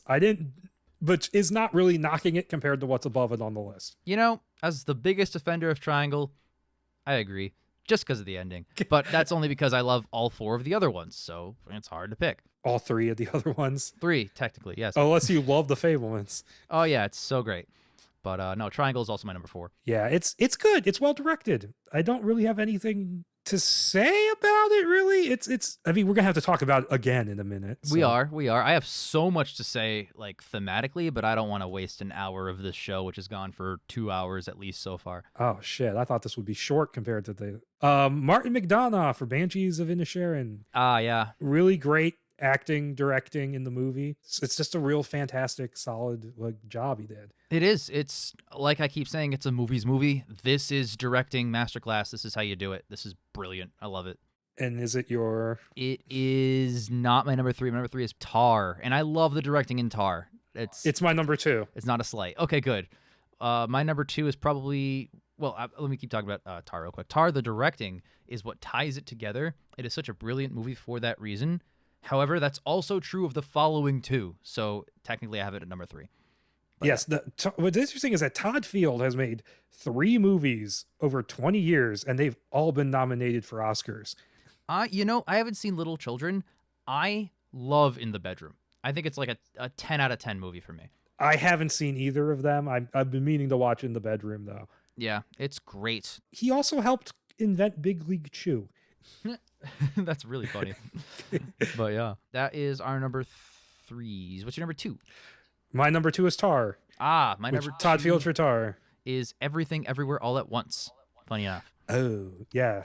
I know. We've talked it up. We've talked all these up because it's the same nominations over and over again. But, yes, of course. Yeah, no, the directing and Everything Everywhere, like I literally just said, ties it together. It's the reason it's so great. Because again, with Everything Everywhere, it's so many disparate elements and so many different parts and tones and styles and all this stuff that really shouldn't work together in one film, but it works so beautifully well as one. It fits the theme of the movie where it's just everything everywhere all at once. It's the title. That's the point of the bagel. That's the point of the song, This Is a Life. Like, that's just the amount of insanity that is balanced here while also being like absurdist to the wildest degree is just really impressive. Yes, all of that again. Fair enough. Is that your number 1? Yes, it's my number 1. Well, my number 1 is Banshees because fuck yeah, let's go Banshees, goddamn. And Everything Everywhere might switch at one point. It's really hard. Again, like gun to my head, I don't know what I'd choose. Probably maybe Banshees, but like Banshees right now I have as number 1. Holy crap, directing, yeah, forget about it. Yeah, he might win again, or did he? I can't remember if he won. Let me take a look. No, he lost to Del Toro, which is fair. That is more than fair. It's Del Toro. That's what happens. But yeah, so now we move on to the biggest category of the night, except that year that it was the second one. The bloated category. Yeah, absolutely. We have a full 10 nominations, which make me very happy. More recognition. Let's go. We have, in order of alphabet, All Quiet on the Western Front, Avatar: The Way of Water, The Banshees of Inisherin, Elvis, Everything Everywhere All at Once, The Fabelmans, Tar, Top Gun Maverick, Triangle of Sadness, and Women Talking. My number 10 is The Fabelmans. Wow, I have The Fabelmans slightly higher than you, actually. My number 10 is Women Talking, which, by the way, is the only Best Picture nominee I don't like. Okay. Mine, that's higher on mine. Mm-hmm. But The Fabelmans is just... I will say this about the movie. The last, like, half hour is full of, like, some really great shit.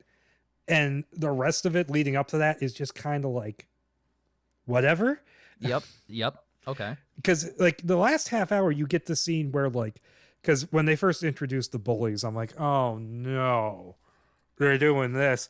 But that scene after he shows like the edited together beach footage and he's going like, you have no reason to make me look this good. Why the hell would you do that? Is like the movie just like grabbed me by the throat and I'm like, what? Where did this come from? Mm-hmm.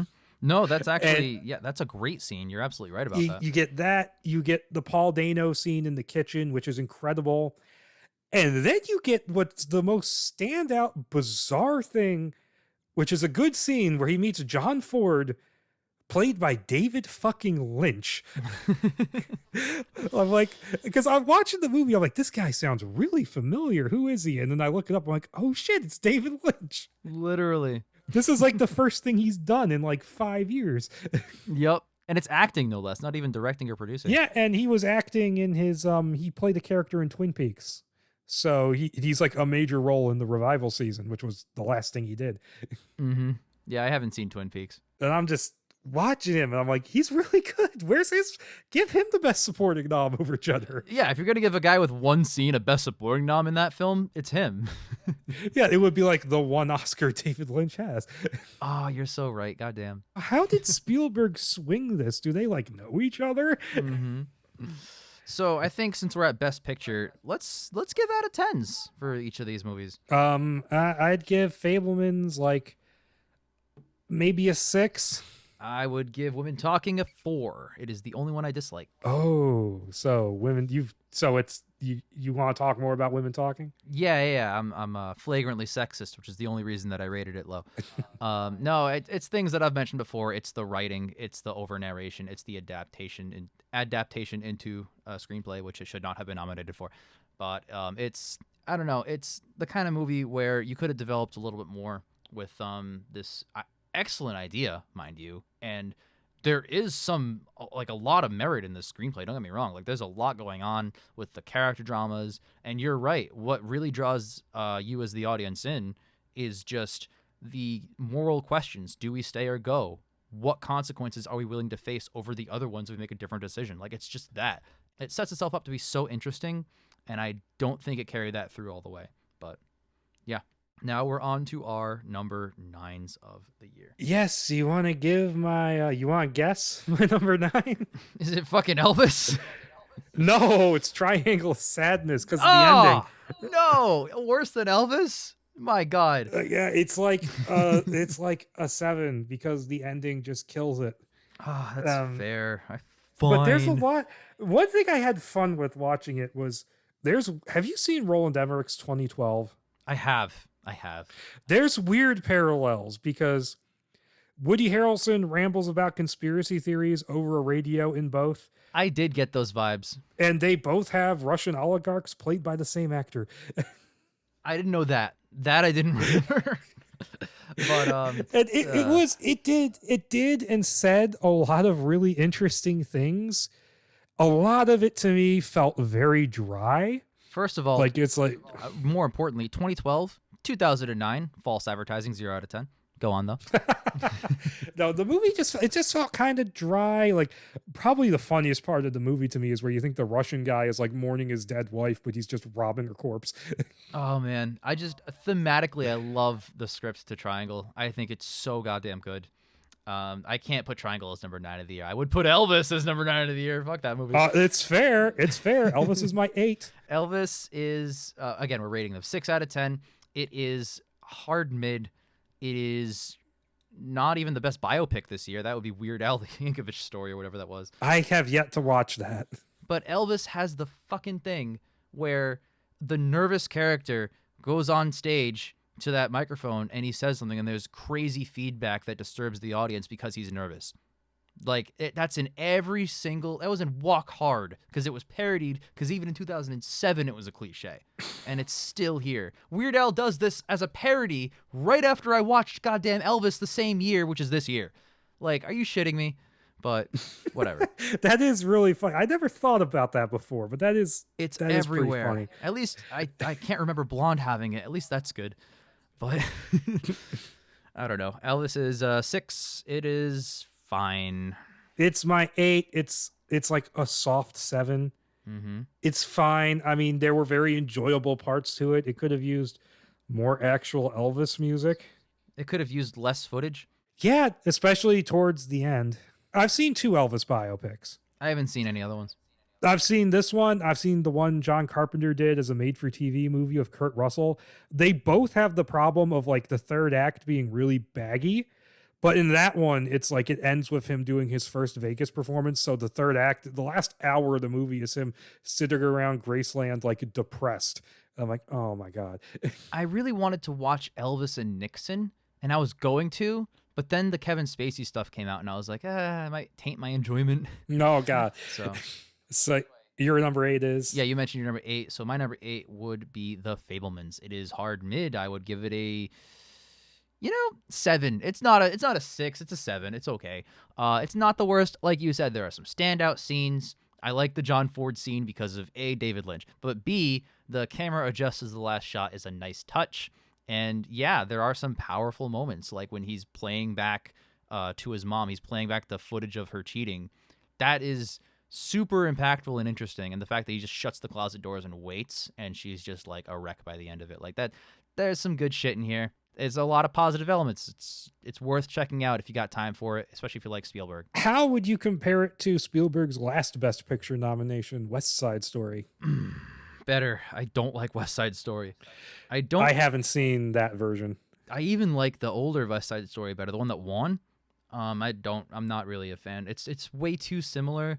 The directing is great. Don't get me wrong. Like, Spielberg did a better job directing it, but I think the movie on the whole is like, why does this exist? This is so dumb. So my number 7 is Avatar: The Way of Water. My number 7 is Top Gun: Maverick. Oh, Top Gun is a bit high. But Avatar, really good. Great spectacle movie. Best Picture? Top Gun is awesome. It is... I have the same kind of thing where it's like, Best Picture? Like, really? Like, but again, Avatar and Top Gun... They're movies that captivate the general audiences and wow them. And it wowed the shit out of me, both of them, actually. Oh, yeah. So, I mean, I get why they're on here for, like, cultural significance. If you want to judge them and say, like, okay, the script, but, like, for me, I guess I'll talk about Top Gun first, is, like, Top Gun is so goddamn good. Like, it captures the magic of, like, what it means to go to the movies and just see spectacle. I think Top Gun and Nope, which got no nominations, mind you, but Nope also did that in an effective way. And I really appreciate what Top Gun did. We've been talking about it the whole time, so I feel like I'm just rushing through points I've already made prior. Yes. And Avatar: The Way of Water. It's my number 7, but I give it like an 8. I would give Top Gun a 9, which means from this point higher, they're just 9s and above. Yeah, I mean, up here, it's like 8s, 9s. Yep. But like, it's really, really good. I just wish they had focused in on like a couple of things and like really like improved on them, because like there's like it makes the first movie feel kind of pointless because like we leave like the forest tribe behind, and then like unobtainium doesn't even get a mention when it was like the thing in the first movie. And they made a new one where it's just like, the whale brains is the same exact MacGuffin. Yes. And I think they could have stood to have improved, like just built a little, doesn't need much more, just 1 or 2 little scenes building on the relationship between the colonel and his son. Because the way in which the characters act near the end, I'm like, would they really do that? Yeah. My criticisms with Avatar are entirely in the screenplay, which is not a bad script, mind you, but like there are just some things you could just tweak up a little bit, and you literally have like, I would say almost a masterpiece. But the fact that it lacks in such critical areas is why it's only a measly 9 out of 10 for me. And it's like, oh, you're just leaving that whole subplot for the next movie. Yeah, they're just going to abandon it, yeah. But whatever. Okay, That was so our number you're number 7. So it's your number 6. My number 6 is Women Talking, Yay. which is also an 8. It's Yeah. just, I enjoyed all the things I talked about, like the debate, the discussion, all like the philosophical stuff. All that is great. There's just things surrounding it where I'm like, okay, well, Ben Whishaw is giving kind of a strange performance here. Yeah. Ben Shaw is like one of the best characters, which is funny because he's like the only guy. Yeah. But he's great. I can't fault the performance of kind of anybody. That's not why I don't like the movie. They're all good. His performance is just weird. He comes off a little bit awkward in a couple of places. Mm-hmm. Frances McDormand, why did you even show up if you're going to play the character who just walks out 5 minutes in? 5 minutes? And she shows up like right at the end, maybe. Her character's name is Scarface Yans. Mm-hmm. She sounds like she should be a John Wick villain. Literally. It's like she's in it, and like the visual style's kind of weird. And I thought the last couple minutes with him like trying to give up, like, oh, I'm going to give you the minutes, but we can't read the minutes, dumbass. We didn't need that. Exactly. Like the ending's it drags on like 5 minutes longer than it needs to at the end. But other than that, I was super engaged throughout the whole thing. Mm-hmm. Was not.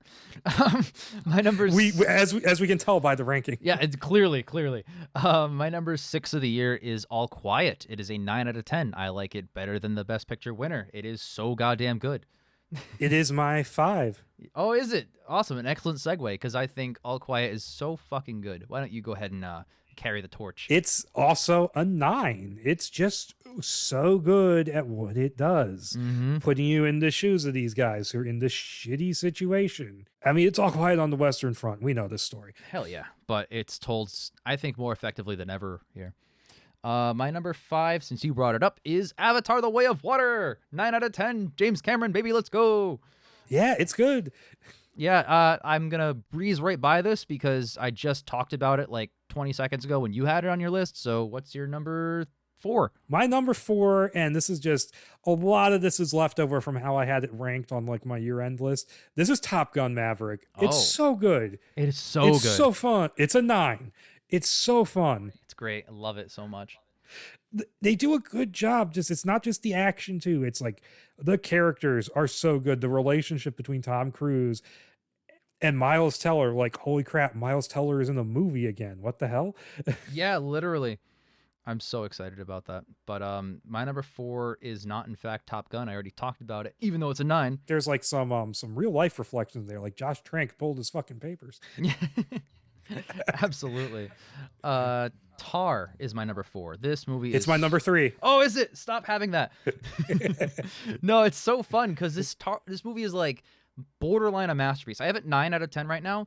This is one of the ones that I want to rewatch like down the line and see if it really does hit every aspect for me, because I was so blown away by how good this movie is. I didn't expect anything out of this movie. I just knew, oh, Kate Blanchett's the shoo-in. I better check it out to see if she's any good. Holy shit, is she any good? She's amazing. Oh, yeah. And it's a movie where my initial reaction was to put it at like 6, I think. Mm-hmm. And I just kept thinking about it, and I just kept bumping it up because it's such an interesting story at the end of it. It is. It's fascinating. Yeah, it's a great character study for this person, basically putting you in the shoes of a monster and showing the human side of that too, so you have these weird conflicted feelings. Yes. It's such an interesting commentary on cancel culture, and I think the fact that it's actually a female that's getting canceled is what's so interesting with it, because like it's such an unexpected person and an unexpected career path to have been like this like media circus around it. Like there's so many interesting angles that you can like dissect and like apply to I'm sorry, this whole show is just us talking about and dissecting Tar. Oh yeah. But we love Tar here in this establishment. Yeah, Tar it's fantastic. We've said so much about it already. Right. So I guess I'll move on to my number 3 then, which is of course Banshees of Inisherin. Woo! I have to do it again. It's my number 2. Yeah. All right. Well, I'm sorry that our list is just like offset by one whole thing. It's women Yes. talking is exactly what it is. But Yeah. no. So Banshees is awesome. It's so goddamn good. I'm not gonna be a broken record much longer, but I want to say like every aspect is running at full capacity here. That's why it has so many different types of nominations, because it's a masterclass in so many aspects. In masterclass, writing, directing, acting, everything. tone because it balances the funny and the sad so well. It does. It really does. It's wonderful. There's a really sad thing that happens, but just the absurdity of it Right. is so ridiculous. The donkey thing. Yeah, I know. I know. It's weird that two movies on this Best Picture nomination list both involve a donkey. Yeah, exactly, which is a very important plot element. But yeah, that's hilarious. Yeah, Banshees is wonderful. That's your number 2. Number 2 for me is Triangle of Sadness, which you have infinitely lower. I can't one up you again. Oh, it's not your favorite one? Come on. But no, so Triangle is, like I said, it's borderline a masterpiece. If it weren't for the ending, it would be. It would be like one of the best movies of all time, in my opinion. I love, it's like Tar. You just sit and think about the themes in the screenplay, and it just comes through, and it's like, wow, I can't wait to watch this 100 more times. Except that I can't, or I can rather wait because of the stupid goddamn ending. But other than that, I love Triangle of Sadness so much. Hey, wait until we get Quadrangle of Sadness. The follow-up in the extended universe. Well, with all that out of the way, we may as well talk about our number 1. Well, I mean, it's everywhere, so... Exactly, and everything. All at once. So, yeah, this movie is fantastic. If you haven't seen it, what's wrong with you? It's gotten, like, every praise from every association and every person that's ever seen it all at once ever. So... I mean, there are entire multiverses dedicated to just this movie. Yes, in this movie, which is really funny. Yeah, it's true. And other movies in the movie. I think it was so funny that it came out like literally like a month before Doctor Strange, and it's way better of a multiverse movie. Yes. And I really enjoyed Doctor Strange for what it was. Don't get me wrong, too. But this is a better movie. Me too. I'm not bashing the movie at all. I think it's really solid. But look, the only thing I would put over from Doctor Strange over this is how hilarious it was when Black Bolt blew his own head off. Oh my but god! Other than that, but there are even those like shock comedic crazy moments in this movie too. Yes. So, yeah. Hard to compare, but yeah, no, everything is incredible. Fucking using a dog as an improvised weapon. I know, Rakakuni, man, come on. That is Marcel himself, Jetty Slate. Oh shit, I didn't even think about that. Wow, she is all over the Oscars this year. Let's get it. In 2 places. Yes, all over. That's more than one, all right? Most people just Yeah. have one, but that's awesome. I'm so excited this movie's getting the praise it did, and I really hope it wins. We'll find out. Butt plugs. Yeah, that's relevant somehow. I mean, it's a movie that it literally has everything in it. Like, there's so much detail. Like, it's packed full of just it's dense with gags, ideas, crazy shit. It's just so much fun. And it's got that really great story at the core of it to tie it all together. Mm-hmm. Absolutely. This has been KiramidHead and I dissecting the entire Oscar nominations and ranking them, talking about our favorites, talking about our least favorites, talking about what potentially got snubbed or didn't. I honestly, in terms of a lot of Oscar years, not a lot of snubs. Last year and the year before, I feel like there was some major ones left off. This year, I'm liking the nominations. Like, yeah, would I have put Nope up there? Sure. Yeah, would I have put, All My Friends Hate Me in screenplay? Sure. But what we have, I'm happy. This is awesome. This is a great list. Yeah, I mean, I'm glad there was only 2 movies I hated. Yeah. There's only one Best Picture I didn't like, which is funny because it was the last one I watched. So I was like batting infinitely perfect. I was like, bet only heaters. And then I watched Women Talking. I was like, no. Yeah, watch that one win. Yeah. Oh my, I would be so goddamn mad if Women Talking won. We would have to have like a whole post Oscars. Oh my thing God. Just for you to vent. Literally. For me to go, good. We're locked in, even though I don't have to lock it in because it won't happen. But yeah, it won't. I don't think it will. There's like no buzz behind it. This has been great. This has been a nice video. Yeah. Potentially, would you be down in 1 year from today to do it again? Depending on how my shit is going in a year, because things are kind of changing. Yes. Kind of same for me as well. So, let's tentatively lock that in. I'll put it in the Google Calendar, as it were. And it helped I had seen most of these before you asked me to do it. Same. That's one of the reasons that like I enjoy running a little movie channel is that I'm encouraged to watch as much shit as possible. Because, I mean, if you had asked me last year, I would have been like, what? Fuck no, I'm not watching 25 movies in 2 weeks. What the fuck is... What even are these movies? Like, can I just watch Dune again? I wouldn't blame you. Dune's awesome. I have a prediction for next year, by the way. Oh, do you? Is that they're going to pull a Return of the King and super award Dune Part 2. That, that's not the craziest idea. I will just say But that. I mean, assuming Dune 2 is good, We're gonna have to take a look and see what comes out. it probably will be. This year, Everything Everywhere came out of nowhere and just knocked everything out. So that could happen again next year with something else. But tentatively, you got a good point with Dune. That could just happen. I mean, Nicolas Cage for Best Actor as Dracula. What? Come on. Duh. More like, of course. No, that is such a weird trailer. But yeah, no. So this has been us dissecting the Oscars just as two, idiots many states away would do. And we are so excited to see these results because there's a lot of categories where, like, if anybody wins, I'm happy, I just realized you're in Massachusetts. I'm in Texas. Are our disagreements over women talking equivalent to the Civil War? In a way, I mean, first of all, North wins. Piece of shit. Slavery is bad. What the hell's wrong with you? I never owned slaves. Just want to clarify. Yeah. Okay. All right. Allegedly, this is an antebellum situation. They're closeted. But no. So what a great way to end it. So I have been Jake of Hot Quality Content Fame and Glory. And I am KiramidHead from that channel. That channel that says that. So yeah, we will catch you guys next time. I'm already committed and locked in for the next thing we do to be the Mummy scripts. Oh God, yeah. Which I've already read. You've already read. I started like the first scene and I didn't even finish the first scene of one of them. I have 2 scripts left.